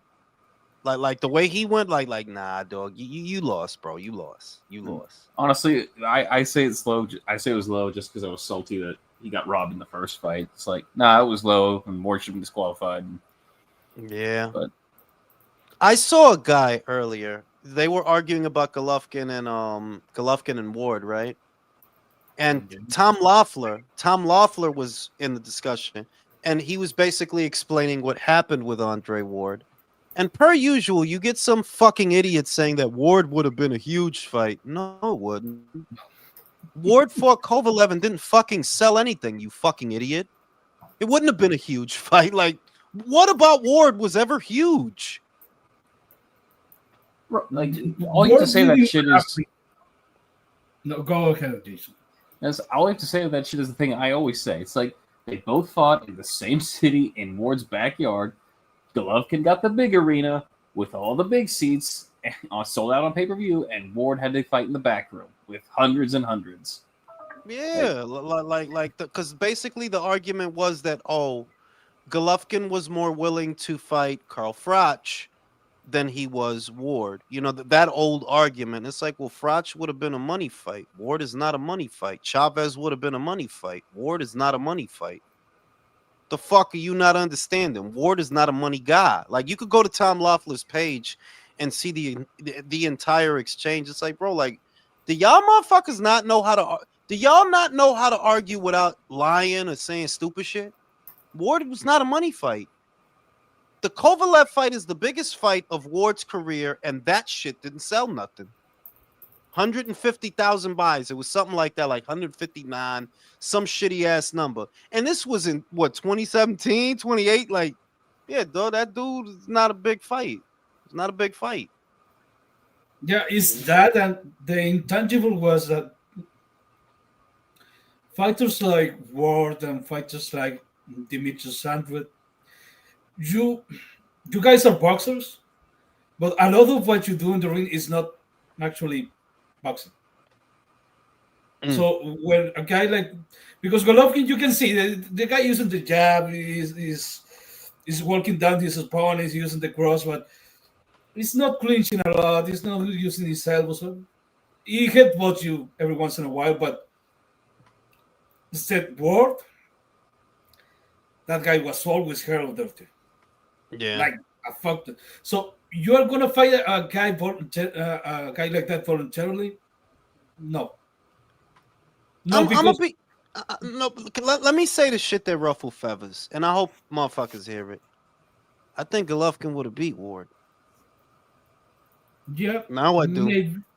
No, now I do. You know why? If you would have came back down for that fight, he would have beat your ass. Remember, when all of this is going on, Ward doesn't come back to 68. Ward's been up for 2-3 years. If they said, yo, yeah, let's get it, or whatever the fucking case, right? If you would have went back to 68 for that fight and he went up, he would have been all right. But you wouldn't have been all right. Nah, you hadn't made 68 in a long time. And when you Yeah, came because back, you didn't make it. You came back and fought Alexander Brand, I think it was. It was either Alexander Brand or Paul Smith, one of the Smith brothers, one of them. You fought him at 172. So it's like, well, where was y'all supposed to fight super middle? You couldn't make super middle no more. yeah, I didn't get that shit. Why Ward was having? He had a couple of fights on a catchweight. For what? The shit was honestly, at least he said at the time that HBO made him go up. Get out of here, bro. If you could have made 168, you would have made 168. You just mad that HBO got behind Golovkin because he's more fun to watch than you are. No, but what I didn't get was okay. You want to fight in a catchweight. Why these other motherfuckers want to fight you on a catchweight? Do you remember that guy Dawson? Chad Dawson, yeah. Chad Dawson moved down. Yeah, to because fight. in fairness, Chad Dawson did that to himself. Chad Dawson said he could make the weight and he was willing to move down, and he did, but it didn't work out. Bad Chad. But for what? To fight under what? Well, no, but the thing was, who the fuck was at 75 at that time that was really worth any money? He figures I moved. He like the shit bad if motherfuckers is moving down for Andre Ward. The shit bad. Shit gotta be bad. Like, damn, y'all got nothing Man, going on up there, huh? I need a big money fight. I know. I'll move down for Andre Ward. Fuck Yo. me, dog. You know what I'm saying? That What was he was fighting for that before? was like Peanuts? low key. That was like low key and abysmal. Not that light heavyweight was ever really popping like that, because if you pay attention, it never really was. But that was like sort of abysmal, at that time. Yeah, Bad Chad is up there and shit. Wasn't a whole lot going on right there. You know what I'm saying? I think the most electrifying fighter that division ever had was probably Roy Jones, or one of them. That like the dude is mainstream, and he's fighting at light heavyweight. Because a lot of the time, like look, even now, light heavyweight is not a glamour division. It's not. I mean, there were times it was fun, like in the late '80s, early '90s with Matthew Saad and Yaki Lopez. Like there were times the light heavyweight was fun, but never popping. But you were talking about at that time, 2000s.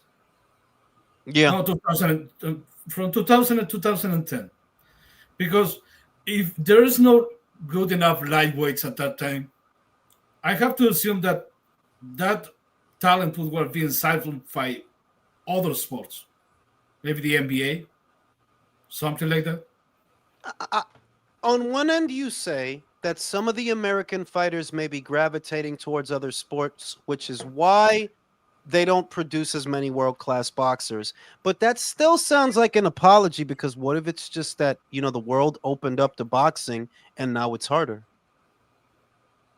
That, the only reason the Americans ain't winning is because they ain't playing. No, they're playing, they're just losing.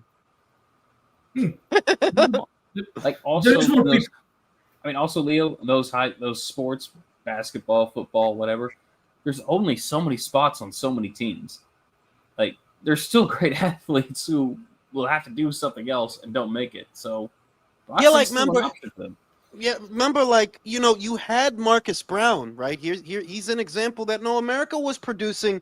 I mean, they still had a pony in the show and they were producing Olympians, but the guys that you're coming up against, they're really good guys in the amateurs, and you can't beat them, That I get the explanation that, well, why is there no American big man anymore? Well, maybe that big man is playing in the NFL instead of boxing. And that's reasonable. But also, you have to admit that boxing wasn't as diverse or international back then. as it is now. So what if it's just that the sport got a bit harder in the amateurs? What if it got a bit harder because it wasn't that diverse? We were winning all the fucking medals. Now you got to Well, so come up Russia. against Russians. You got to come up against Russians. You got to come up against Ukrainians, Cubans, Uzbeks. You got a lot of more fingers in the pie now, and they're pouring money into their Olympic program. They're pouring. So yeah, maybe it's just amateur boxing got harder. Yeah, we have amateurs. They have professional amateurs. A bit of a difference. Yeah. Shout out to Alfred Young. What y'all think about Bernard Hopkins versus second to none Michael Nunn, second to none? Yo, what y'all think about that fight as a fantasy fight? I kind of think Michael Nunn would actually get him if we're talking prime Nunn. Prime Nunn was nothing to sneeze at. Well, I'll be back after these commercial. Beef Hop was really difficult to deal with. I don't know about that. Because that's the kind of guy that, you are not going to fight willingly because it's going to give you, no matter what, it's going to give you a hard time. It's pretty smart. It's very crafty. And it's going to foul you. And the referee is not even going to notice. So that's the kind of fight that you're going to avoid at all costs. Because even if you are that good, if you are really good, it's difficult to get a rhythm and try to implement your boxing when you're trying to fight a guy like that. That's true. B-Hop's one of the best spoilers I've ever seen. Yeah, it's just a motherfucker. But it was effective. Like you can tell that the other motherfucker is being shut down mentally because he cannot deal with the tactics. Well, let me ask you this. Was Michael Nunn in his prime when James Toney knocked him out? He was. That is true. There you But go. That's James Toney, bro. I mean, yes, James Toney's a different fighter, but I mean, James Toney was able to get to him. I think B-Hop might have been able to also. But that's just a guess. I can't say for sure. I mean, the thing was, James Toney really didn't get to him. He was losing that fight, and then just bam. No, he said he was going to knock him out. Before the fight. Yeah, bro. I said I was going to do a backflip before the stream. Guess what's not going to happen? Yeah, but motherfuckers they've been saying shit, a lot of shit before the fight. Like he was losing that fight, and then he wasn't. He kept his word and backed it up, though. He knocked him out exactly I get what you're saying, Country, but there's a difference between I'm going to knock him out, and then you're outboxing him, you're setting it up, and you land it, and then you're getting your ass kicked the whole fight. Well, shit. So that's what happened. I mean, wait a minute. Chavez Sr. was losing the whole fight to Meldrick Taylor before he stopped him. Well, I'm not saying that the win is invalid, Country. I'm just saying that it wasn't like Tony was fucking Nunn up and then knocked him out. It was Nunn outboxing him, and then he made one mistake, and Tony was like, "Oh, that's your ass." Well, that's because Tony knew he could capitalize off of it, though. That's why he said he could knock him out, because he knew sooner or later Nunn was going to make a mistake and he was going to get to him, and that's what happened. So I mean, I don't know. I think you're giving young James Toney a little more credit than I'm willing to. But he did knock him out, so what do I know?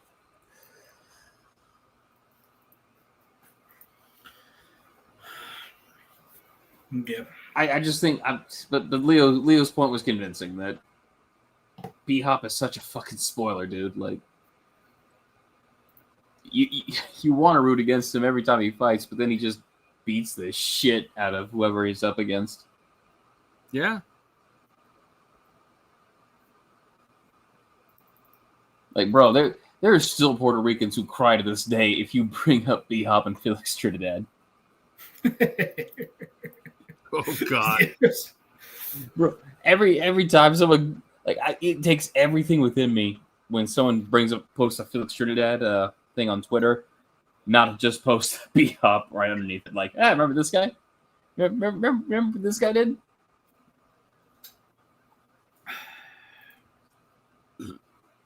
God, I can't. Yeah, it's been years and people are still bugged by that. B-Hop, B-Hop pissed everybody off. Well, because how many people like legit beat the whole him? island after his ass. He threw that flag on the ground and stepped on it and was gone. Gone. He knew. He fucking knew, man. Just, That was- I don't really like it. I don't like it with boxing. How do I say this? It is what I always say. Boxing for me is about punching, blocking, and ducking, dodging, using lateral movement. But when you start using your head, your elbows, your forearms, your fucking knees, whatever the fuck, to try to control your opponent, while they're trying to look at the referee if he's looking to do something dirty. I can recognize that as the mark of elitism, because every all-time great at some point does that kind of shit. From Muhammad Ali to Bernard Hopkins to Gennady Golovkin, all these motherfuckers be doing that shit. But I don't like it. No, it's one thing to do it like every once in a while. Like it's not that it makes it better, but it's one thing to do it every once in a while. Another thing to do what B Hop did or Andre Ward did. It's like, oh no, that's part of your game plan. That's the strategy. You're going to come in there, disrupt them, and cheat. It's not the spices. It's like the rice. It's mashed potatoes of the shit. It's the bulk of it. The bulk of your boxing is the dirty tactics. I don't like it, but if you know how to do it, and you have the lucky, quote unquote lucky, to be at the discretion of the referee, and the referee doesn't say anything, well, it's what I said the other day when Floyd Mayweather was fighting Canelo. Canelo punched him low in the clinch. What the referee didn't call up that Floyd was using his glove to putting his glove inside Canelo's mouth. Why? Because he was trying to tilt. He was trying to infuriate Canelo, to get it out of his rhythm of his boxing. So it's effective. I don't like what boxers do that shit, but I can recognize that if you know how to do it, you're gonna have a massive advantage to the other guy. In a word, it's the same parallel. I mean, it's the same thing as the hitting and holding. You know, that you don't like it, but it works. If you want to smother the guy's work and you don't really want to trade with him on the inside, you hold. You can smother his work that way. And like you said, we don't like it, but it works. You know, we don't like it, and we're not going to like it. But yeah, does the shit work? Yeah, if you don't know what else to do and you can't afford to trade with the guy, you can hold. You know? Right. Shit is crazy. So when there is that kind of fighters, it's very difficult to me, especially with guys that they're already retired, that you can see they're tested, like Bernard Hopkins, to root against him in mythical matchups and hypothetical matchups, because it's very difficult to me to say, oh no, this guy on his shit is gonna just beat him. No, I cannot say. Maybe, for example, if you put me against a Bernard Hopkins at light heavyweights against a Beterbiev, yeah, I could say that Beterbiev power is going to be too much and it's not going to be able to hold. I would definitely pick Beterbiev to win that fight. There's a lot of guys that I would pick Artur to win. Like, I think Artur is one of the few fighters you could drop him in any era. He'll win some and he'll lose some, but he'll be competitive. He'll win some and he'll lose some. Because look at how long it took for him to finally take a loss. And it's when he's, I'm not saying that Dimitri aged him out. I'm just saying that, look at how long it took for him to take a loss. Look at how long. And look at the age he was when he finally took a loss. That it took a while, that this guy's a fucking beast, This guy's a beast. What's with this sudden influx? Everyone like, man, Bivol won both fights. Like, the fuck? No, there were people that thought he won the first fight. There were, like, I picked him to win the first fight, but having saw it, like, nah, I don't think you did enough. I don't think he did enough personally. But I remember immediately after the fight, there were people that thought, nah, he did enough. He should have won. There were people. It's not new. Shout out to George. Fantasy fight. Amir Khan, Hector Camacho, 135. Ooh. I'm going to go with Camacho. He ain't got to hit him but once. Yeah. He ain't got to hit him but once. Yeah, even Camacho could knock out Amir Khan. Yeah, like he ain't got you ain't got to be fucking George Foreman to knock out Amir Khan, bro. You could be Bradis Prescott and knock out Amir Khan. So that It'll be an says a exciting lot. 5 rounds, but that's about as long as it'll last. Until Khan start feeling himself do too much dumb shit, admiring his own work. Yeah, man. Story of Amir Khan, bro. But Floyd was ducking Amir Khan, Jules. Floyd was ducking Amir Khan. Yeah, I mean that's just the part of the hate that Floyd garnered himself. You know, that you put out a poll asking the fans what fight did they want to see, and they told you, and you still didn't do it. So it's like, do I think Floyd would have beat Khan? Yeah, but I think he would have struggled. I think it would have been tough. And you know, he fought Chino instead. I think it was that he fought Chino instead, but there was a good reason to fight Chino. He had just beaten Adrian Broner, so it's like, yeah, like that was a good fight unto itself. That was a credible opponent, WBA champion. You know, And he arguably won. yeah, the first one. Shit, fucking Floyd, Yeah, man. I don't know if you saw that shit. I don't even know if that guy has the video yet, but the official Hancho editing, the guy that makes the videos on YouTube, Office Honcho, yeah, Office Honcho. He made a video of why Amir Khan never fight Floyd. He had to do something with some sneakers, some shoes, something like that. Mm-hmm. Like it was like Amir Khan got a limited edition of something that's supposed to go to Floyd, and then Floyd got really mad about that shit and tried to look at that shit up because I didn't understand at that time. I tried to watch it, but my level of English wasn't enough to comprehend the stupidity of what I was watching. Because why didn't they never thought it was because of Floyd was scared of him or was something else? No, I mean, no. You want my honest look? I watched the whole Mayweather, the everything, right? That was one of those situations where the guy says, this guy is more trouble than he's worth. Do I think Floyd would have beat him? Yeah, I do think Floyd would have beat him. But I do think Floyd would have struggled with his height and his speed because Khan was taller than Floyd. And remember, we're talking about prime Khan. He was fast as fuck at that time. Yeah. And I think that Floyd didn't want to deal with a guy who had speed of his own because look at the guys that he was fighting around that time. Which one of those guys was fast?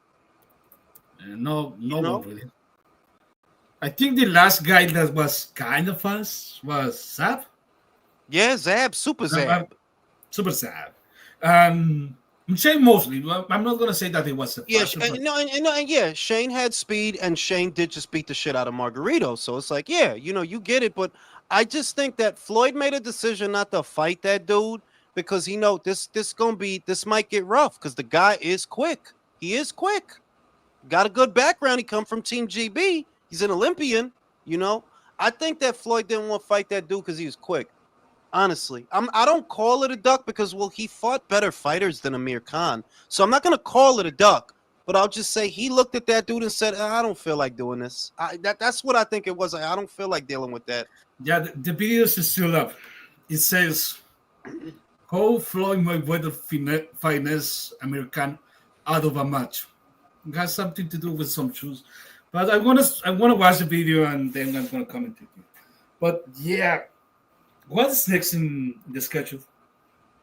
What's next, I believe, is Boots and Lima in about 2 weeks on the 11th. Boots and Lima, I think is not undefeated. He lost against. No, he lost one. He lost the decision to Aaron McKenna. He's never been knocked out, but he did lose a decision, and he's like on a 3-fight winning streak right now. Aaron McKenna sounds familiar. That's the British guy, tall British guy. I think I remember him. Shout out to Alfred Young. Tua versus Oliver McCall. Both were indestructible. I got Tua. I got Tua, but the shit is that Oliver wasn't no bitch. Outside of the Lewis fight where he started crying, he wasn't no bitch. No. No bitch. Didn't he also beat Bruno? No, Bruno beat him. Bruno beat him. Right. Mm-hmm. Bruno beat him. But Tua was really all that. Because I understand he had power, but did he have something else? Because when I see Tua was like, yeah, it was a lot of fucking wild punches, but nothing It's else. it's sort of the appeal that he has, that he had the appeal of, he had a lot of things working for him that Mike sort of had working for him. Shorter, stumpier heavyweight, lower center of gravity, looping shots over the top. You know he's durable because he's Samoan and he hits like a fucking freight train. That you know that like, yo, you gonna have to work to beat Tua, bro. Yeah, you gonna have to. But that aside, the appeal of Tua was always he's quite the physical specimen. That was the appeal of Tua. Not X's and O's, not fundamentals. Just Yeah, he's big, strong guy. You know. yeah, but there is something. He has something that can be walk around with toughness and technique. Yeah, like Lennox beat him. You know, Lennox Yeah. beat him. Like you can beat him. Like he's been beat. You can beat him. It's just it ain't gonna be easy depending on who you are. So if you talking about like Oliver McCall, now that's World War III. That's what that. Yeah, they ain't going scrap. Yeah. Tougher one, I think, is Tua versus Ray Mercer because they never fought. Now that would have been an Ray- explosion of the week. Everyone. No, I got Ray Mercer in that one. Like, Yeah, I lean towards Ray. I lean that like because yeah, you tough and he's tough and you're mean and he's mean, but he's got the amateur background. Ray Mercer, he's got that on you, you know. And I he did heard beat- someone talking about that fight, the build-up, that nobody was giving a shit about Ray Mercer, even when everyone really in the boxing sphere knew that Ray Mercer was coming from the amateurs and he was actually really good. Yeah. So it was a light one, but nobody gave a fuck. And then everyone acted surprised when Ray Mercer knocked the fuck out of that guy. That knockout was bad. Tommy Morrison. Wolf. No, listen, but that's just a byproduct of the times that Ray was in. That it's a byproduct of being in that golden era of heavyweights, because that was actually a good era of heavyweights, but people didn't realize it at the time that you could have a guy as good as a Ray Mercer and he's not the attraction, because he was never that big a draw. Ray, he's in some great No. fights, but he was never a marquee guy. No, he wasn't. And he beat Lennox. And he beat Lennox Lewis. I'll go to my grave saying that. We fucking know. Everybody knows that shit, bro. Like he should have got that W, you know. But that's how deep that era was. That you could have a guy as good as Ray, and he's not an attraction. You know, he's not a draw. Amateur background and everything, fan friendly style and everything, and he wasn't a draw. Fucked up shit, man. It's That fucking career mind-boggling was- that he wasn't, you know? Say it again, country. It's mind-boggling that he wasn't.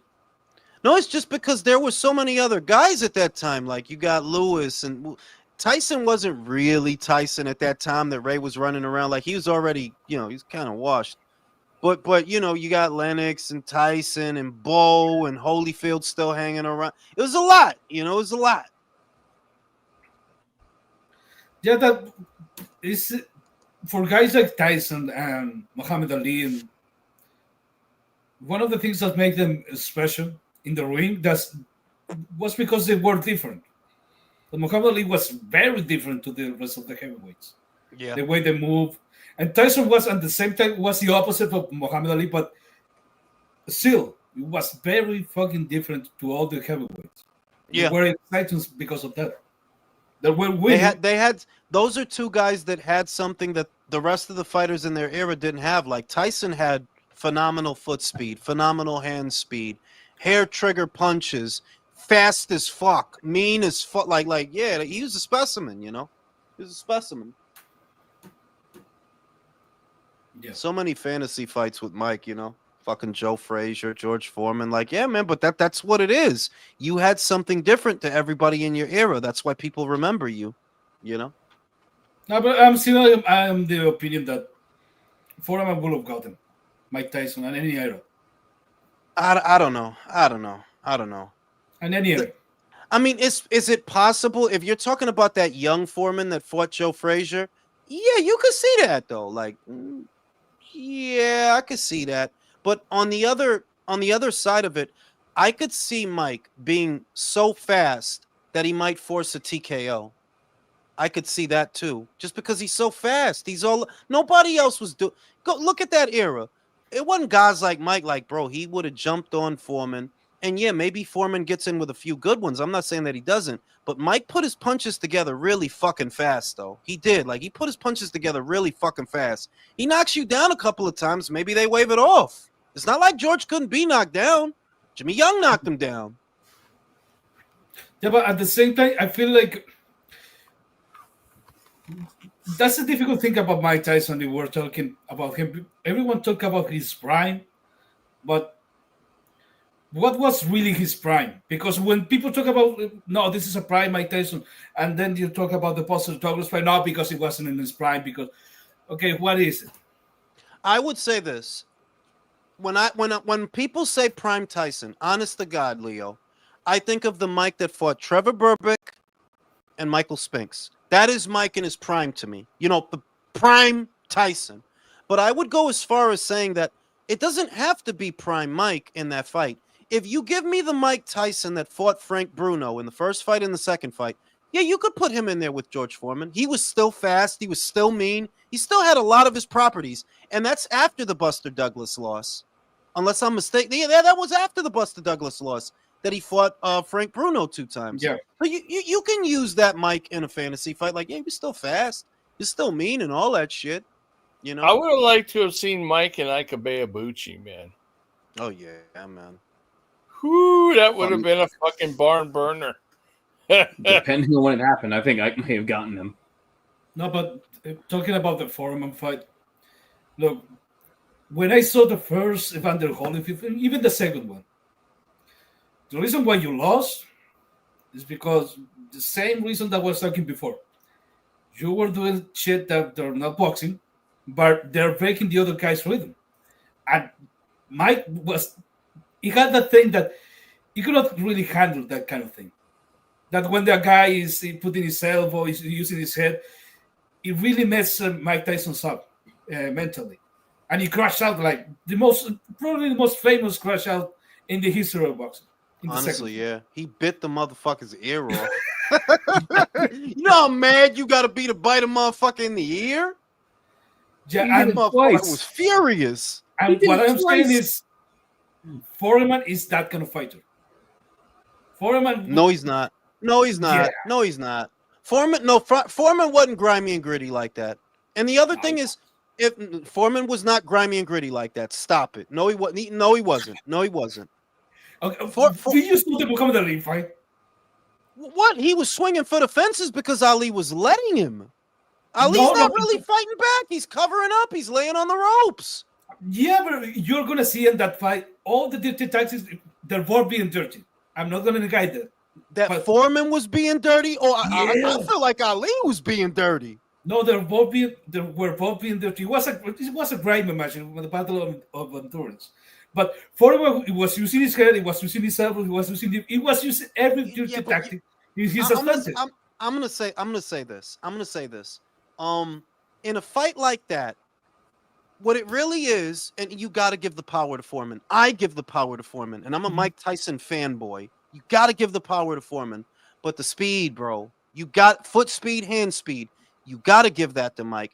And if we're talking about Mike, who's going side to side, he's slipping punches side to side, getting under punches, coming over the top, right hook, right uppercut, right. Like, yeah, I could see, like, yo, he could fluster George with that shit. He can. He's gonna come at him so fast. George was strong, yeah, strong as an ox, but he was also slow, very slow. That's also true. If he jumps on him, he gets in there. If he jumps on him, he gets inside quick. Who's got the advantage on the inside if Mike gets inside? And I'm of the opinion he gets inside, bro. That dude, it was hard to keep him. When he's coming forward doing his peekaboo bullshit, it's hard to hit him, dog. It is hard to hit him. It ain't that hard. Minor equivalent points. The Bruno fights were on either side of the. Oh, God damn it. The second one. Yeah, the second one. The one with Mills Lane where, like, Bruno held like a quintillion times. Yeah, I think Mike would have been burning the barns and going crazy and doing everything until he really got hit. And then after he got hit, he was in trouble. Yeah, I mean, like George winning that fight is not a hot take. It's just that I don't look at it as being lopsided. Like, no, that's 50-50. That's Yeah, well, 50-50. but see, here's the disadvantage Mike had. He never really truly came back from adversity. George did. So, I mean, Yeah, but you're talking. Yeah, if but he got George down, George had a good chance of getting back up and coming I back see after him what you again. mean. I see If what you. Mike, You if know he what? I gets see what Mike you mean. down, Mike ain't getting back up. I agree with that. You know what? I concede that, country. You're right. That if whoever goes down, if George goes down first, they'll try to get up. Like we seen that. Oh, he'll Mike get up won't. because Ron Lyle, man, the Ron Lyle fight. Yeah. Ron Lyle put George on his face. Most Ron, boxers wasn't it on Ron their Lyle and face Jimmy Young? don't Wasn't it get both up. of them? Wasn't it Jimmy Young too? He knocked down Foreman, right? Yeah, but that was a different sort of knockdown, though, man. Like for when Ron Lyle hit Foreman, he put Foreman on his face. Most boxers that get knocked on their face never get back up. George did. That is a fair. I concede that yeah. If George gets Mike down first, that fight is over. That fight is over. But my thing is the speed, bro. The speed, like, and I don't want to sound like a fucking dick eating fanboy, but bro, the dude was fast as fuck, bro. Yeah, but you know what? Fuck you. Frazier was a little similar to Mike, and he was fast like Mike. And George. He wasn't fast. Like, I agree with you that he was similar to Mike, but he wasn't fast. Nah, he wasn't fast. His left hook was fast, but that was about it. And Joe's left hook was wide as this couch, dog. He came from here with the shit. Mike's hooks was real tight. Like, you got to give him credit where it's due. Mike's hooks were really short, really tight, really compact. The uppercut, like them Povetkin, like the uppercut Povetkin hit White with. Like, bro, he just hooked with the shit. You know what I'm saying? Whereas Joe is out here with the left hook. The one he dropped Ali with, he was out here with the fucking hook, dog. So yeah, George could catch him in between. I personally think it would be a lot harder to catch Mike with those punches. It would be, because he's quicker. I think George really said it best, because I remember him being on one of the late night talk shows, and they asked him about this fight, and he said point blank, Mike Tyson is afraid of me, and I'm glad he is. Like, with the implication being that he didn't want none, neither of them wanted it. Well, he didn't want none of Joe Frazier either, but he still fucked him up. So, I mean, I don't know. But do you believe that, Jason? Do you really believe that that's the way it is? That Mike, remember, we're talking about Mike, dog. That Mike, he was scared of George?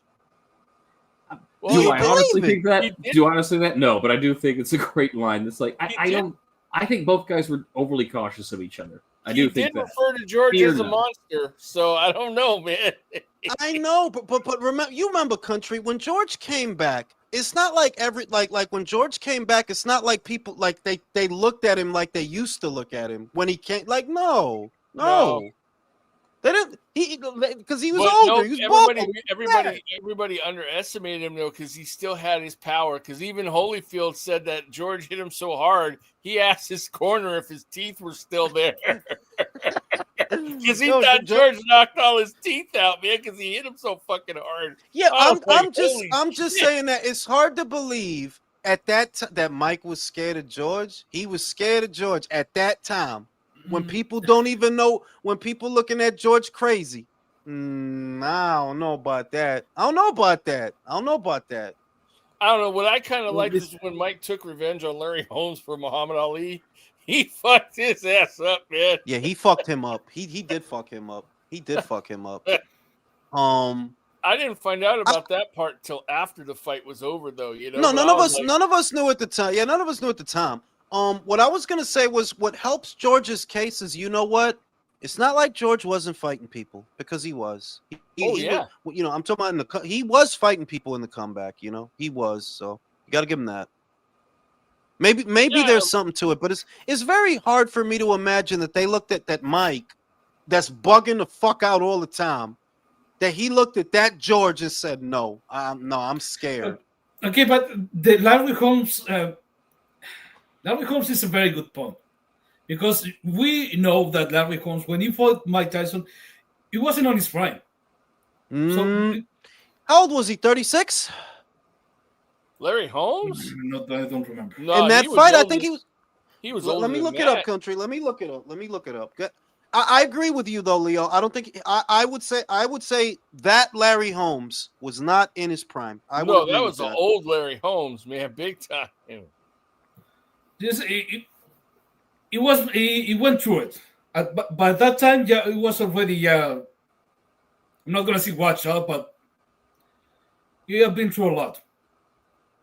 Mike didn't have any problems fighting him, but Foreman, to me, it always makes sense. To me, I repeat myself. I don't think that's the right style for Mike. He I was don't think it 38, might- guys. He was Yeah. 38. You can't. But why can't you say he's washed up? Why do we say Larry's not? Why do I say Larry was not washed up? Because even though he loses that fight to Mike in 1988, he beat Ray Mercer in 1992. A washed Yep. up fighter is not beating Ray Mercer, bro. Yeah, and I no, always I come agree. back to that. I agree. Washed up fighters not beating Ray Mercer. You know what carried Larry Holmes super far though? His his jab. Yep, that jab was probably. I was one going of to say the no. best I was jabs going he to say fought. that was honestly Larry's best weapon was his jab, but also Larry could take a fucking punch. Larry could take a fucking punch. Yeah, he could. Take Not a against Tyson, but he can take it. fucking- Ernie Shaver. Y'all seen when Ernie Shavers knocked him down? Fucking Bro, he may as well hit him with a bat. Like the way he Yo, probably would have hurt Fucking Ernie Shavers hit like a goddamn mule, man. That I dude still don't know how he got up after that Ernie Shavers Bro, knockdown. anybody that ain't seen that shit, go back and look at the way Ernie hit that motherfucker dog. Like you might as well hit him with a bat in your hand, bro. And didn't he face plant? I think Yeah. so. He face Yeah. planted. It's like Yeah. he got up though. He got up. Yeah, And very one. few boxers, if any, ever get up from a face plant, dude. For real. Usually, if bad you motherfucker, face man. plant as a boxer, it's over. The fight's over. You're done. Yeah, Very usually few have that fortitude to get up and go. All right, let's go. Larry He's got not up, getting up, and Jim. Larry got up and George got up. Larry got up and George got up. Yep. Two tough bastards, man. For real. But yeah, I suppose 38 was pretty. Like I just always come back to that. Yeah, Larry was 38, but look what he did. He beat Ray after fucking Ray damn near killed Tommy. Who beat Ray? Fucking Larry. So how was he washed out? How? No washed up boxer beating no fucking Ray Mercer, bro. That's all I'm saying. you always have to say, you have to understand that peekaboo style of Mike Tyson. It was designed to fight Muhammad Ali style. Yeah. But does also translate to those kind of fighters that are heavily dependent on the jab. And try Any to taller, set up- yeah, it was predicated around beating Ali, but it was effective against any taller fighter, which was a lot of fighters at the time because Mike was not a big heavyweight. Any taller fighter that's going to stick and move and use the jab, that's who it's for. That was Larry. And he's going to use the straight punches. He's going to try to set him up for a straight right on a straight cross. That's the kind of style that peekaboo was more effective. But a style like Foreman, like he's going to try to give with a looping shot with an uppercut. Mike Tyson was actually very vulnerable with the uppercut. To the His whole uppercut, career. yes, any fighter that fights at a crouch like Mike, any fighter that's fighting it, yeah, you're going to be susceptible to an uppercut.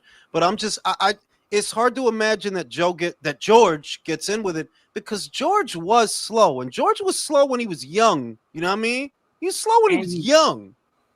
And he used the cross arm for defense, so his hands would Not always be always. That he used the cross arm and then he used one other, where he would push people push off people's shoulders. So he went back and forth in different parts of his career with those. I just think it's hard for me. It's hard to imagine that George did have good timing in his defense. He did have good timing, but bro, you didn't speed like what he had. Like, nah, dog. I think he 50-50 fight. I'll settle You on know that. what? 50-50 fight. But George had a good jab, number one, and number two, George did have, even though he was slow, he had good timing.